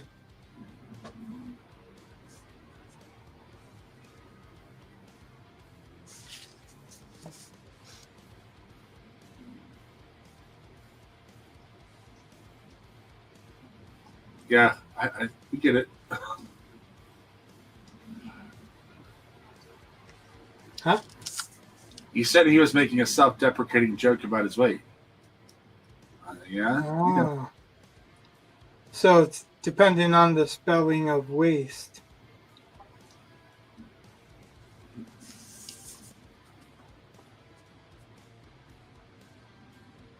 Yeah, because I'm not I'm not reading this, so now I am, but I wasn't then. So it says girth manager. I get it.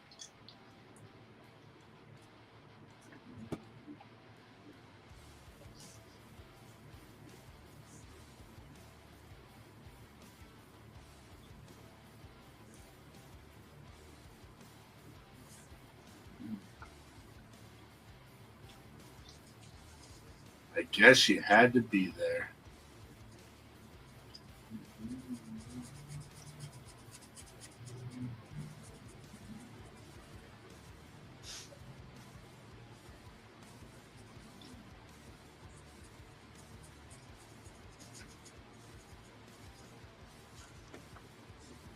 Yeah, I'm okay. I'm okay not being there. Either of us played Baldur's Gate 3. I have not played Baldur's Gate 3. Full disclosure, I have never played Baldur's Gate 1 or 2. Sorry. I have seen it, but I don't play video games really. The only games I really play are like stupid ones like Word Womp or Wordle. I just can't invest that much of my time and energy into something that doesn't matter. And when I say doesn't matter, like most of these games nowadays you can't even win, so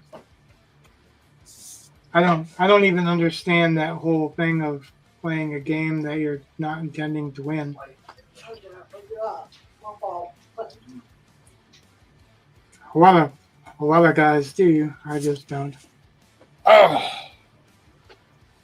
Yeah, for me, like I can't. I think the last game that I really got into was when they released all three of the of the BioShock games. I played all three of those. Like I like those a lot, and I would argue that I tend to like games that have a story that I can get invested in. And if it doesn't have a story, like for me, it's literature. If it and if it doesn't, if it's not providing the story, then I just don't care. I play like Call of Duty with my boys occasionally because it's just fun to play. But that's only because I'm hanging out with my boys. It's not. I rarely would pick up that game just to play it. But yeah, I'm like Rich. I get really. I don't know. I feel guilty if I'm not working. Yeah.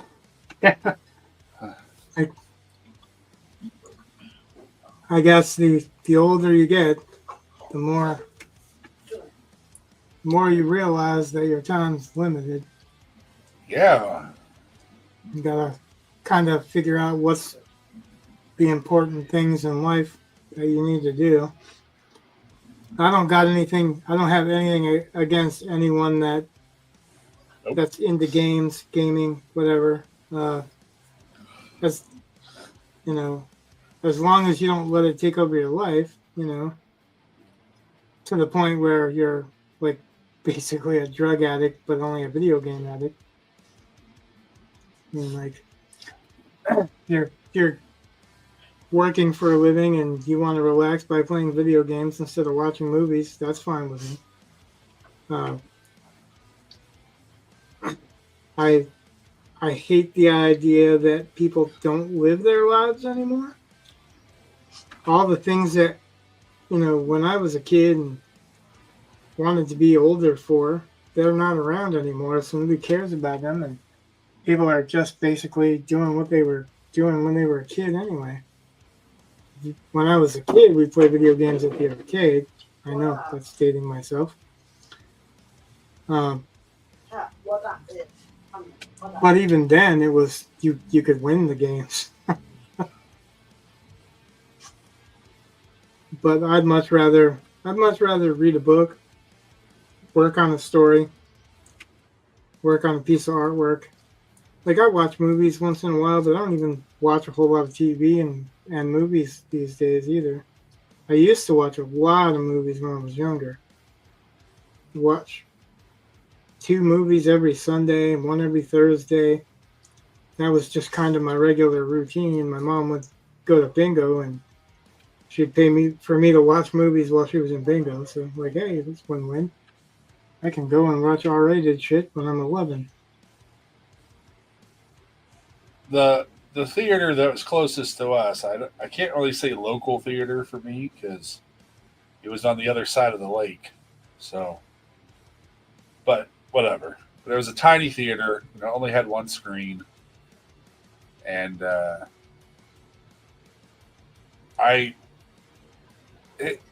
the most part, the guy never really cared how old you were. There were a couple times when they pulled the "you're not old enough" card, but it was so rare because I saw lots of stuff that I was like, so rated R movies where I was. Of course, this might be a sign of the times as well. yeah. But all you had to do is you had to be 12. Like if you weren't 12, then they wouldn't let you in. But if you were 12, they were like, yeah, okay. Wow. No, technically they were. Rated R wasn't as bad as it is these days, though. So It was like you had to be accompanied by a parent, and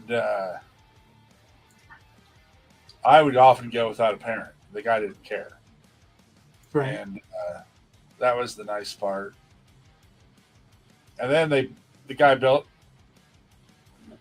another town over or so. He built a much larger movie theater, and that one was open when I started dating and stuff, so that was kind of nice. We'd go there a lot. And Yeah, I know this guy. He'll let us get into anything. well, no, I mean, by the time I was Just dating, kidding.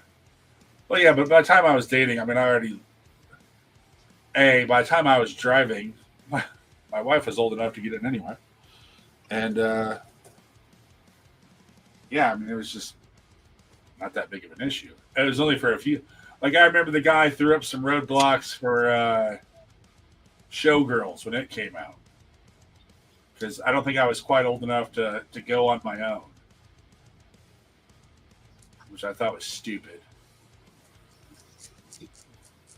But having seen that movie, that was a terrible movie. I just it's just so bad, and guy really did me a favor. I just didn't realize it. Oh.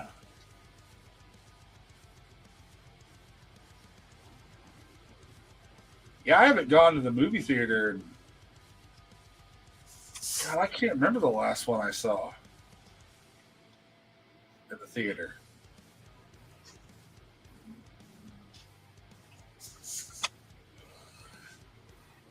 Part of it is my son doesn't like I used to go with my wife all the time, and then she had a stroke, and it's kind of hard for her to see, and she's like, "I'll just fall asleep. Just go without me." Anyway. So then my son got old enough, and so I started going with him, and now he's like, he's got a girlfriend, and he doesn't need me. He goes, and a lot of movies he doesn't really care to see anyway, which I find weird. Although I guess lately I haven't wanted to see anything. So I hear there's not a lot of good prospects coming up anyway. I did see the trailer for, what was it, Mickey 17? That was interesting, kind of. But I don't know if it's go see it at the theater interesting.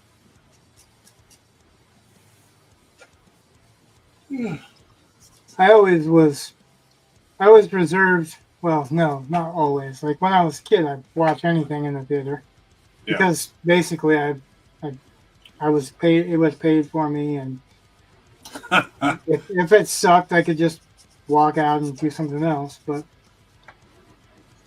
when I got to be an adult, I picked and chose the movies that I wanted to go see in the theater by the types of movies I wanted to see come out in the theater. I figured, the more somebody goes to see these types of movies, the more they'll make these types of movies.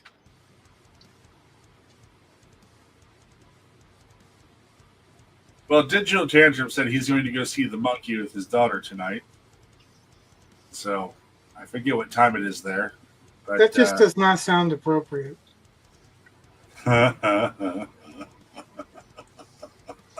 I'm sure it's perfectly innocent. But anyway, it's a Stephen King story. Yeah. Hey, let us know how it works. I'm interested. Let us know. He's gone now. He's leaving. But hopefully he heard that because I'm kind of interested in that. I could care less. I know the story because it's in Skeleton Crew. Yeah.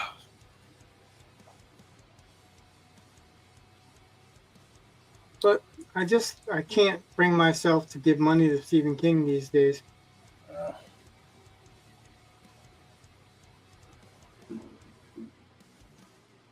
That was one of the things that maybe I was talking about with research.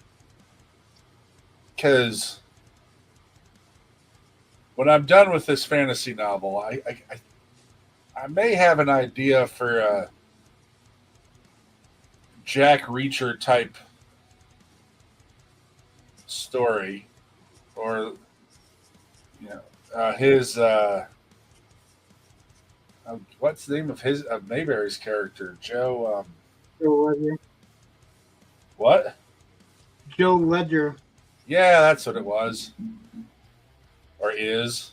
I kept wanting to say lever, and I'm like, that's not it. Well, Chuck Dixon's character like that is Levon Cade, which Jason Statham's playing. So I had an idea for it, and the fun part is it's based on the junkyard that my brother-in-law works at, I guess, and kind of that whole atmosphere, and they run wreckers and stuff, and I just thought, yeah, that could be something. And my son's going up every once in a while and helping his uncle work on cars at the junkyard and stuff, and Rhonda's family has had a very close relationship with the owners there, as shown by the fact that Ray's worked there since like he was 5. And I thought, yeah, I should go see if I can hang out there for a while in the summer and start looking at. I mean, I've never run wrecker. I don't know. See if I can do some ride-alongs. Like, I bet you I probably could. And, do some research like the guy said. That might be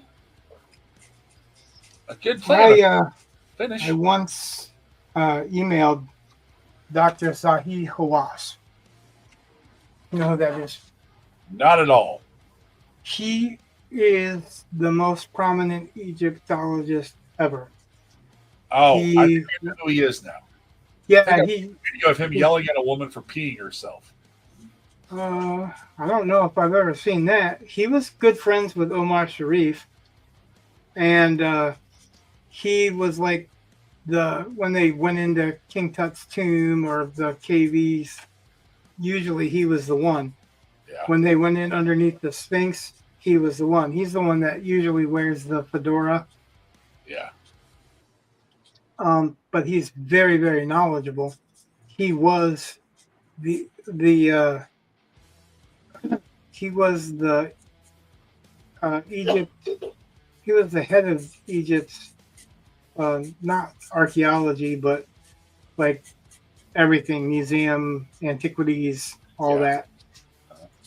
And I emailed him asking him some questions that were about timelines, because the different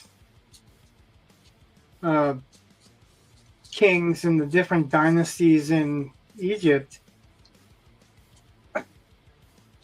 their dates were different than, say, what Troy was supposed to have been, when Troy was supposed to have been taking place. And for me, I was wondering what was going on in that part of the world at that time. So I emailed him. He gave me a really good email back. He also, in his email, identified the leading scholar on Troy, which that's information I wasn't actually looking for at the time. But hey, it's cool. Yeah, I mean that's what I'm saying. Like when Jonathan was talking about a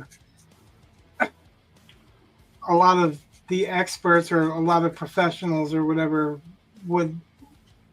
they're happy to share their information, and he was as well. And I've saved that email actually for a long time, because I wrote that email and got that email back when, I don't know if it was even before I met you, but it was during the Hat-Track River days. So, but yeah, like I that's my experience too. But I think the catch to it is that you have to have a voice for that, and I don't have the voice to just walk up to somebody and be all like, "Hey, can I ride along with you?" Like, if I ask cops to ride along with them, they'd probably put me in the back. It would probably be a fairly short ride. I mean, that's joking, but it just depends. But from my experience, the limited experience I've had, the people that I've asked, they've been more than happy to help out. There is a Vietnam vet that I asked if like we could get together over coffee and I could pick his brain because I wanted to do something around a character that was in Vietnam. And he was like, yeah, sure, but we just never did. He never really got back to me about it. So I don't know. And it's touchy there too, because I don't know if he has PTSD or if, shit comes back to haunt him from those days. When I was younger, like around 14 or so, I did know a Vietnam vet.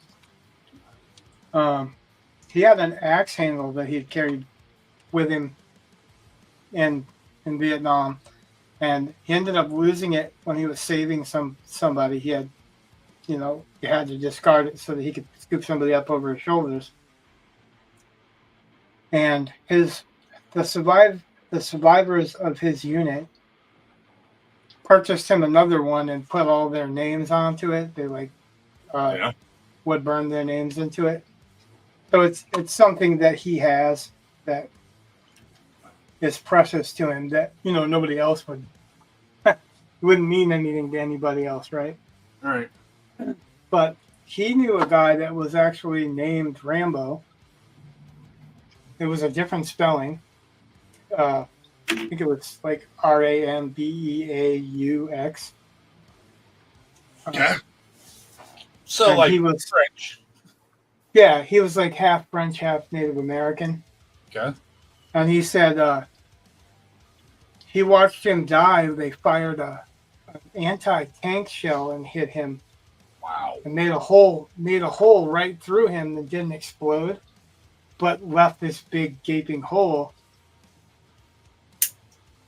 Like, so I can see how there'd be a lot of painful memories. I've known a lot of people, and I like to generally learn about things firsthand, like people that know things or do things. You're saying you're talking about a tow truck driver, but tow truck drivers, mechanics, all of them guys have stories. They have anecdotes, right? Yeah. And that's what he was talking about. I've known a few cops. My uncle was a SWAT team cop, and I had gleaned a little bit of information from him, but not much. I had a client that was a U.S. Marshal that worked for the court, tattoo client. He got me started on Cabo Wabo. That was a while ago, but the stories that he had to tell, like he worked at the courthouse, so it wasn't really a whole lot of martial action. He wasn't hunting down fugitives and whatever. He was mostly just issuing summonses and escorting people in and out of the courtroom or whatever. It's interesting. Well, I've spent some time at this particular it's basically a scrapyard. Right. And I mean, the few times I've been there, I get stories. I mean, I've had stories from there, what little time I've spent. Like the fact that for the longest time, the owner, Jeff, would buy the discarded like uniforms from other companies, like maintenance workers and stuff that got, because he's working in a scrapyard. He doesn't care. So he would have shirts that had other people's names on them. And I always thought it was just one of those little quirks, it's just like, he always has someone else's shirt on The dog didn't have a name. They burn old like oil to heat their. At the time, it was a trailer. They would burn old oil to heat their trailer. Now it's a bigger operation. It's got a gorilla outside, a statue of a gorilla. It's got a yellow brick road. It's kind of weird. It's just an interesting place. I know that my wife's father apparently he had to respond to some wrecks before, and one night it was a motorcycle wreck, and he discovered why they call helmets brain buckets. That was his last one that he did. He's like, I'm done doing this. And I figure there's quite a bit of experience. Plus, I thought of all the things like, record, if there's a car wreck, you're going to have a record, and all the reasons why you might have car wrecks, and all the kinds of things that can happen because of car wrecks, and all the things you might learn because somebody died and left something in the car. And, I started really thinking there's a well there that if I can, access it, I might be able to make something interesting. So you said talking about the shirts, and it reminded me there was a tattoo artist that we were talking about when I worked a stint in Florida. One of the stints I worked in Florida. And his name was Ford. And Ford? Ford, like the car, Ford. Right. Yeah. And he used to wear old bowling shirts. Yeah. So he would have name tags stitched on them that wasn't his as well, because they were old bowling shirts. Right. And he had an old shoe shine kit, like a box, like wooden box. Yeah. That he put his machines and power supply and all that into. But he was like out of the 50s. He drove a Ford Fairlane. He wore the bowling shirts. He wore, pants that rolled up. He wore jeans that he rolled up at the bottom. If he would have taken that bowling shirt off, he probably would have had a white T-shirt on and a pack of cigarettes rolled up in the sleeve. Yeah. Like that, and this is, you're talking about the 90s. That he's running around like that. Well, he's a white guy, and he just looks like somebody that was out of the 50s haircut, everything, right? So he's tattooing this black chick, this big black chick, and he's tattooing her thigh. So she's sitting so that her legs like bent like this. Okay. And he's tattooing on her thigh. And the guy that owned the place, his name was JD, and he looked a lot like Drew Carey. And he was in the Navy. And he was a joker like that too. So he's telling this joke, and he told this joke, and Ford started laughing so hard that he smacks this black chick right on the ass. Oh. And JD was telling the story. He was like, that chick looked like she was gonna eat him for lunch. It was like, oh, a dainty snack. But yeah, so all I could think of was Ford when you're talking about these shirts. This guy, like, definitely not in the era that he was made to be.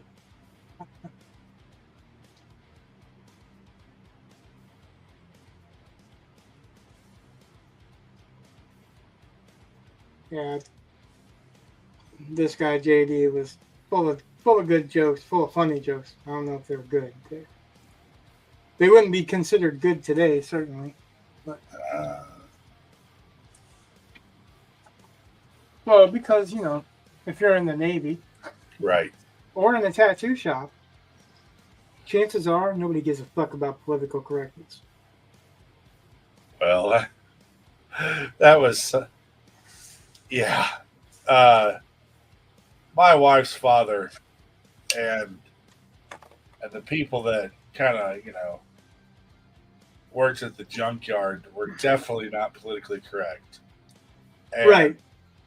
And I have heard my brother-in-law say he knew slur. I didn't even know what they were. Like I was like, it's kind of obvious by context clues what it meant, but it was just like I was like, he's learned a lot of slurs, and what's funny is, I mean, he's got friends all walks of life, all different races. He doesn't care. Right. It's like it's the rough and tumble language that they use at the junkyard. It's just how it is. My first black jokes were told to me by Joe's dad. Well, I was like 11 or 12, and he's telling me N-word jokes. And he didn't say N-word. and for those of you who don't know, Joe is of the African American persuasion. Well, he's of a mixed persuasion, but Well, yeah, his dad was very, very dark complected. But if you asked him, he would tell you he's Yugoslavian. Oh my gosh, there was a kid. Okay, so the school I work in, it's basically a bunch of squares, kind of, and it's probably what most The schools school or the people? The school, the structure of the school is squares. Because the school I work in, they're basically a bunch of squares. Well, yeah, That would make sense to me. I'm on one side of it, and there are these two kids on the far end, and one of them is just calling the other one. Well, they used to have spick and span cleaner stuff. I don't know if they still have it. But this one apparently was dirty. I mean, this kid is just. I mean, it's loud. It's like you're dirty, and I'm just like, oh man. First off, Spigot, yeah. but he didn't say spigot.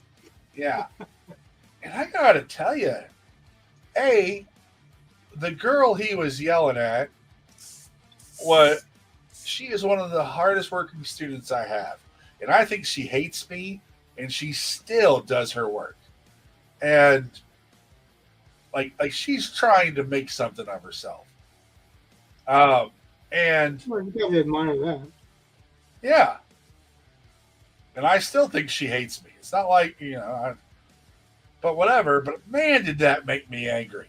Gosh, that made me like I have never wanted to just grab a kid by the shoulder and jerk him around more than I wanted to. Like, instead, I was like, you come here, like, found another teacher, had that teacher deal with it. Because I was hot. Because I was like, this is, you don't yell. Like, I don't know why you would ever think it's appropriate to yell a racial slur.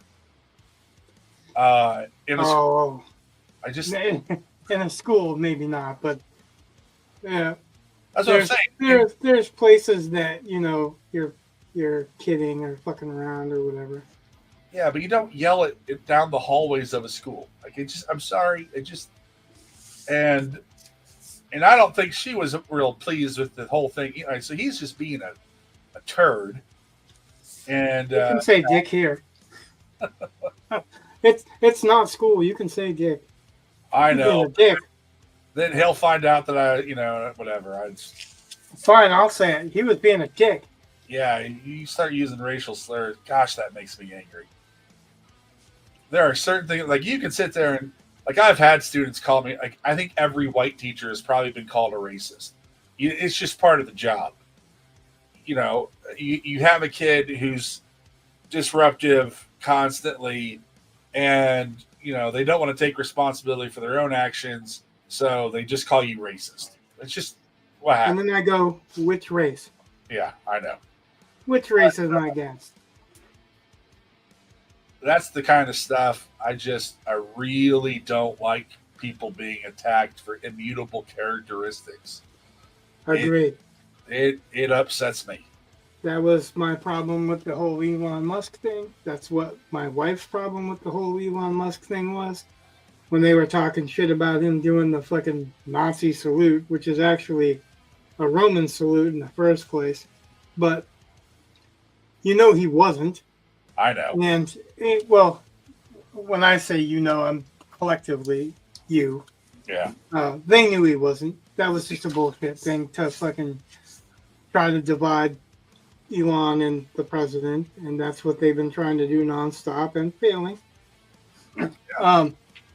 But he's autistic, and I had an author that has an autistic daughter, and I actually have talked this author's work up to a lot of people, but he was jumping on the bandwagon, calling him fucking Nazi and all this other shit. And I'm like, you of all people are going to fucking talk shit about an autistic when you have an autistic daughter? Well, And then he's like, you know what his answer was? What? Can you guess? No, I don't. All right. So his answer was, oh, poor wealthiest man on earth. Like, so money makes a difference whether you're autistic and have control over that reaction or action.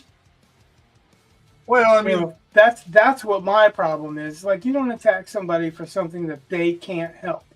If you want to attack his politics, okay, that's one thing.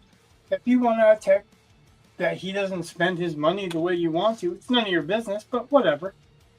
But don't fucking attack him for something he can't control. That's a piece of shit right there. Yeah.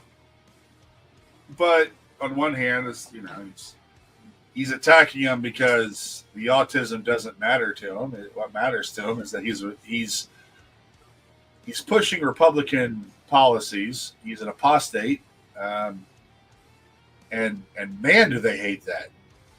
I don't think that's true. I don't think he's pushing that because it has anything to do with Republican, because this guy is an English author. Has nothing to do with fucking the United States. He's just jumping on the bandwagon trying to say some fucking bullshit about Elon Musk. Because, the British, they're the first persons to think that you shouldn't have the right to be a millionaire or protect yourself or any of those things. Unless you're the queen. But he has an autistic daughter, and I would never attack his daughter. You know what I mean? I would never attack his daughter. And if I caught somebody attacking his daughter, I would be the first one to be jumping on that motherfucker shit. You know what I mean? So if you don't apply it to just your side of the fucking politic, you apply it to all, or you don't really have those values. If you have those values, it doesn't stop because somebody's politically not in line with you. If it was Hillary Clinton whose daughter was autistic, which she's not, but if she was, I wouldn't fucking be jumping on the bandwagon attacking her. I'd be defending her. Wait a minute, why are you attacking someone that's autistic? Because she's autistic? Well, I mean, again, that's one of the I don't know if they're attacking him because he's autistic or if it's because, again, I think he called the trans ideology a mind virus, and he's come out against a lot of progressive ideas, because progressive ideas tend to be stupid. Yeah, I'm sorry. When you look at some of the stuff that they want and the things that they're willing to do, and progressive policies left fire hydrants dry, and then they had fires, and the progressive policies led to more of those fires. Yeah, but the thing that sucked about that is that they knew they were coming too, Yeah, It's not like they were ignorant of it. Fucking forest fires in California are common. right. And so I just, when I say they're attacking Elon Musk because he's an apostate, I really do mean because he used to be liberal, which our Democrats line up with the liberals of Britain just fine. In fact, you can look at Britain and go, they want more of that, which is funny when they want to. Trump is acting like he's king, but we want to be more like Britain. It's like, okay, sure, okay. We want to be more like Europe with all their royalty. Okay, sure, whatever. So,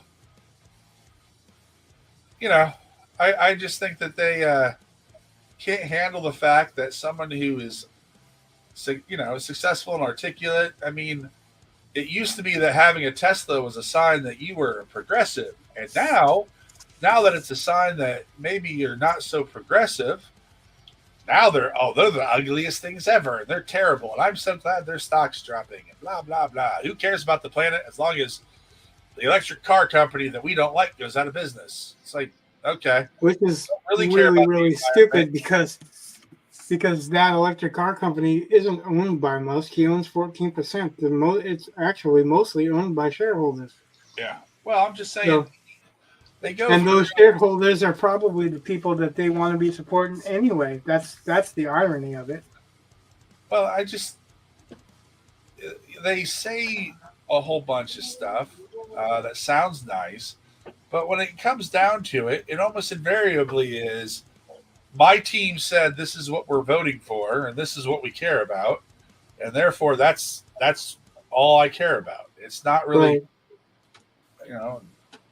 Conservatives by their very nature resist change. So conservative to the Constitution. right, I'm just saying, but so therefore, that when a conservative says that they believe this is the principle by which I'm making my decision, that's probably going to be the principle that they carry for quite some time.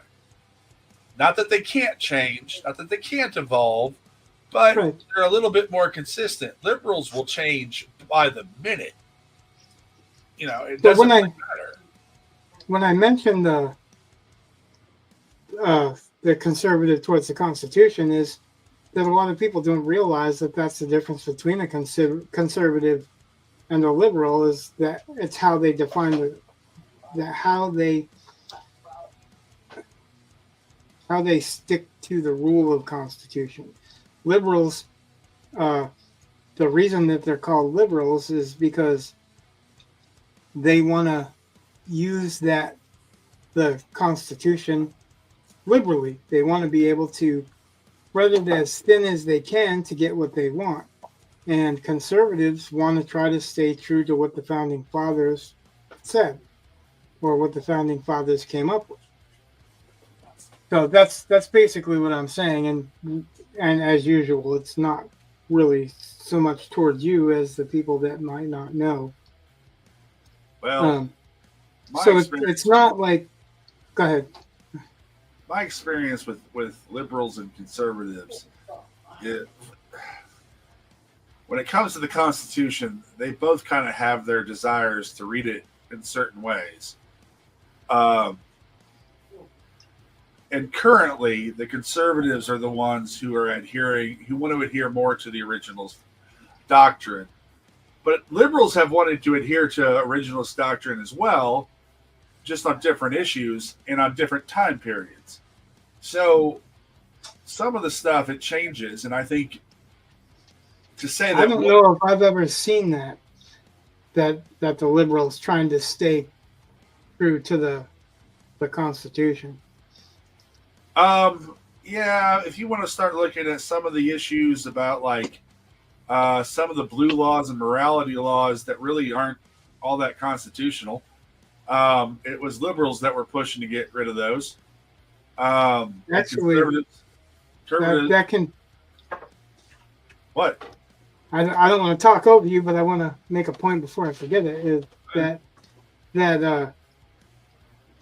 if you're talking about Christian laws, the founders were Christians. All except one were professed Christians, and in the constitutions of all the states before we were United States, they had you had to have uh, you had to be a man of God, whether or not you were a man of uh, what kind of religion that you worshipped. God was Yeah, could be different, but that's not a constitutional argument because that's not in the what's that? Constitution. That stuff's not in the Constitution though. What's not in the Constitution? That you have to be a Christian or anything or a godly man or anything like that. It's No, that was the state constitutions before there was a United States Constitution. well, but And the U.S. Constitution, I'm saying, is the U.S. Constitution mentioned Christianity as well. And the founding fathers said that the system of government that we created is based on a Christian form of government, wherein if you weren't Christian, it wouldn't work. So morality is a Christian concept as well. I want that. I want one.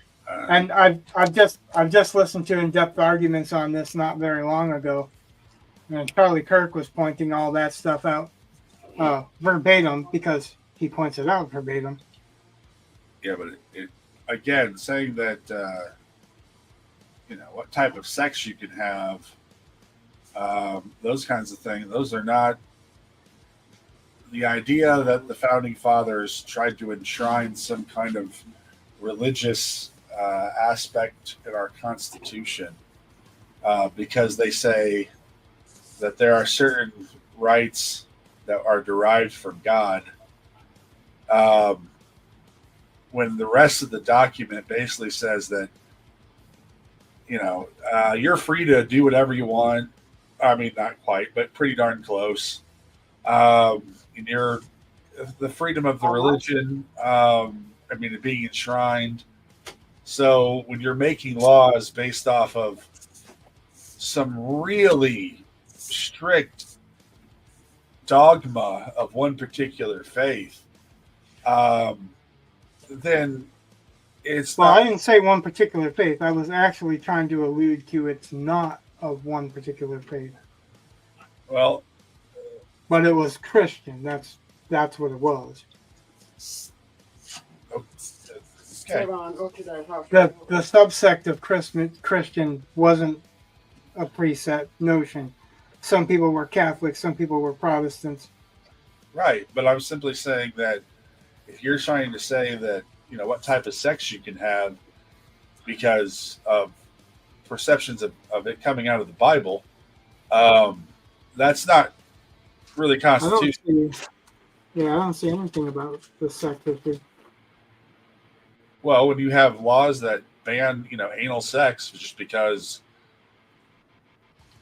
and they've had laws like that. Or laws banning interracial marriage, and like there have been some things. But that wasn't in the Constitution, though. How is that equal protection? How am I supposed to say that? No, what I'm saying is I haven't seen anything in the Constitution talking about any type of specific sex. But we've had laws about it. We've had laws. States have made laws about these things, and they do it based off of a Judeo-Christian value system that is not secular. And then they want to, it's imposed morality, and it doesn't work, and it's not really constitutional, and it's what conservatives have fought for in the past. So liberals were more constitutionalists. Now, most of those issues have been resolved the way that I think they should have been resolved. That's great, and so now the pendulum's kind of swung the other way, where you get these really weird laws and social programs and all kinds of stuff. And just because it's not Christian, they think it's secular. And I'm like, it is so not secular. It is such a religion. It is ridiculous. And, and so that currently I would say the conservatives are fighting a more constitutional fight. But I think that historically you can see that the pendulum kind of swings both ways. Not that I'm saying, and I think most people want to stick to, let's try to be free. Let's try to not hurt anyone. Let's try not to oppress anyone. Those are, I think, some basic American values that we should be adhering to. And unfortunately, I feel like liberals are okay oppressing people. In fact, COVID revealed that rather clearly. They were willing to ostracize and force people to lose their bodily autonomy for an unproven vaccine, which every day more and more information comes out about how dangerous it was. And liberals are still just like, we didn't know. We were willing to ruin your life, but we didn't know. It's like, then you should never have been willing to ruin my life. I don't know. You were scared and you acted stupidly.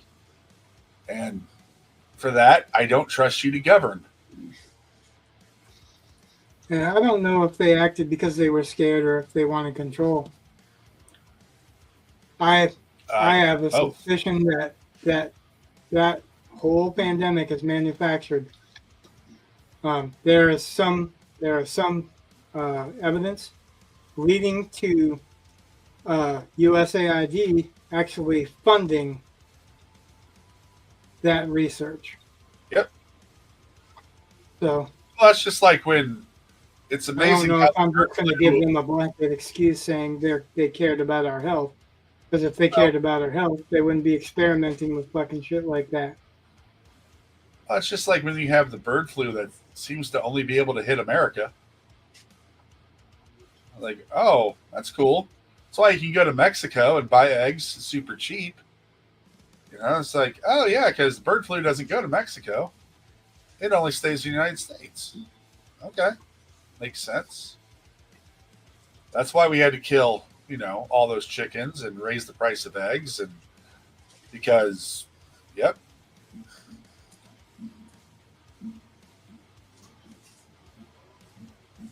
And that's just like when they want us to basically cede authority of our government to the WHO. It's like, no. Every time people want to sit there and complain about Elon Musk, I'm like, you people wanted us to hand over all authority to the WHO. I don't care. I've seen footage of an insider recording of the WHO talking about how they were going to use the next pandemic, not the one that we just got over, but the one that actually is right on the horizon. Yep. It's amazing how they can predict that.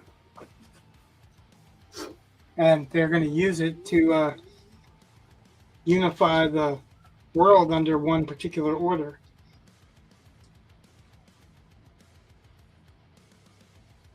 Now, I'm not paranoid, but I've seen the actual footage of that. So I don't know where Eli is tonight, but he has failed. Come on. he's right standing behind me. Oh, it's 11:07. What is wrong with that? That's exactly what he's doing. He's standing behind me telling me it's time. Okay. I just have my earphones on and I'm not listening to him because I was doing this. I was like, oh, hey, it's 11:08. Yep. Eli was telling me it was 10 after, or whatever it is. Yeah. Whatever it is by the clock that he changes to whatever he wants it to change. But anyway.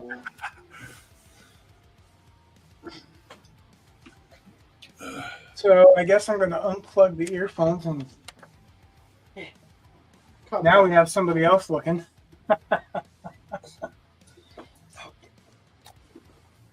Yeah, take that over. And I'll put this on so that you can hear Brett if you want to for a minute. I don't know why I don't want to hear Say something to him.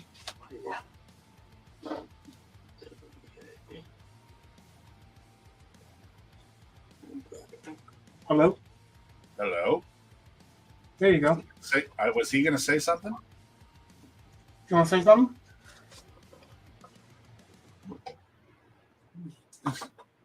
Apparently not.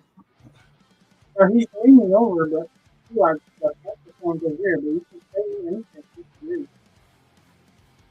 I have no idea what you just said. He's trying to think of what he wants to say. He wants to say something, but he doesn't want to. Okay. You want to say something? That's right. It's Good night or Good night. night.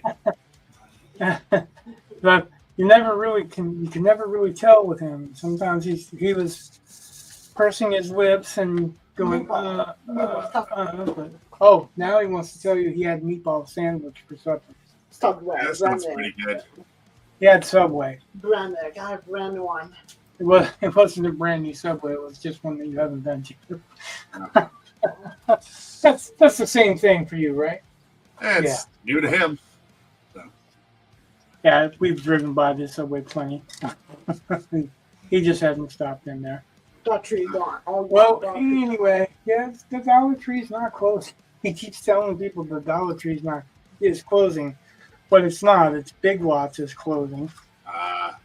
And there's this store that's a craft store that has some, painting supplies that I've gone to for it, and it has a lot of fabric that Amanda would look for to do her projects with fabric.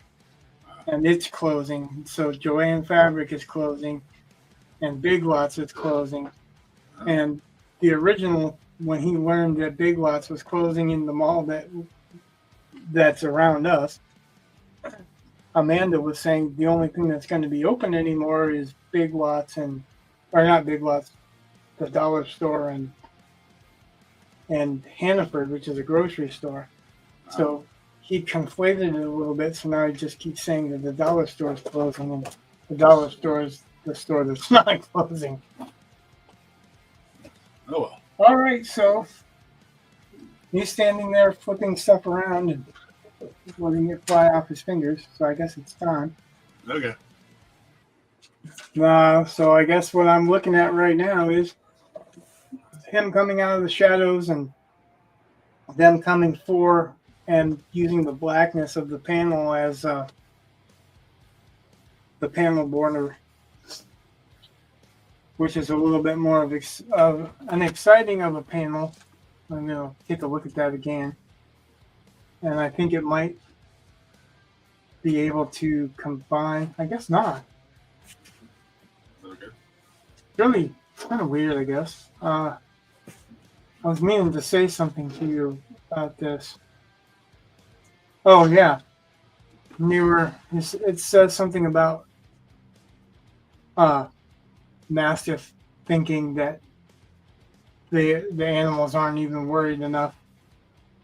Aren't even worried about leaving a trail. And it's going to pose the question to you, have you ever seen animals cover up their trail? And I'm not being a jerk, but because there's a lot of hunters around here, it seems kind of strange to say that. That's all. Some of the stuff that's even in there won't even be there when it eventually reaches the page. I know what I'm going for. I know why I'm saying it, but again, when you're looking at the fact that no, I get why you're. They're not supposed to have the excommunicated don't have a uniformed animal, so therefore they're running all kinds of things that shouldn't necessarily be next to each other. Oh, so you're talking about the excommunicated, and I didn't realize that because I just thought it doesn't specifically say, but that's because he doesn't necessarily know it yet. Well, it gave me the impression that the animals weren't hiding their tracks, right? If it's the excommunicated, that makes sense why they would hide their tracks. But just regular animals wouldn't. You could see maybe but they're not regular. He's tracking people. He's tracking people that have to leave. So they're not taking mechanical means. They're taking animal creatures. So it's the excommunicated that aren't. It's the people who have kidnapped. It's the kidnappers. I don't know why I can't come up with the word. It's the kidnappers. It's their trail. They're not overly concerned about hiding it because I just didn't get that out of reading it. That's why I asked. because I didn't get what prints I'm supposed to be showing. Whether I'm supposed to be showing fucking dinosaur prints or Well, that was whatever. one of the problems with. Well, anyway, yeah, that's fair. That's I just didn't know. That's all. I mean, not even for the other people right now. It's for me because I'm the artist and I need to know what I'm drawing. That's all. whatever they need to have varied prints. That's all it really necessary. I mean, they have steeds, so they're not running on foot, on their own feet. They're running in. They have animals. They're riding on animals, and they're probably not going to be horses, because I don't think horses would last. I think horses would be dead pretty fast. So, but that makes sense. Anyway, All right. Well, that's why I asked. That's all. there you go. That's why. But that'll be that's what's going on. Anyway, Everyone that, well, I guess Digital Tantrum's the only one that really spoke, but thanks, DP. who? Thanks for anyone that watched, liked, subscribed, followed. Yeah, that's it for the night. Good night. God bless. Much love. Peace out.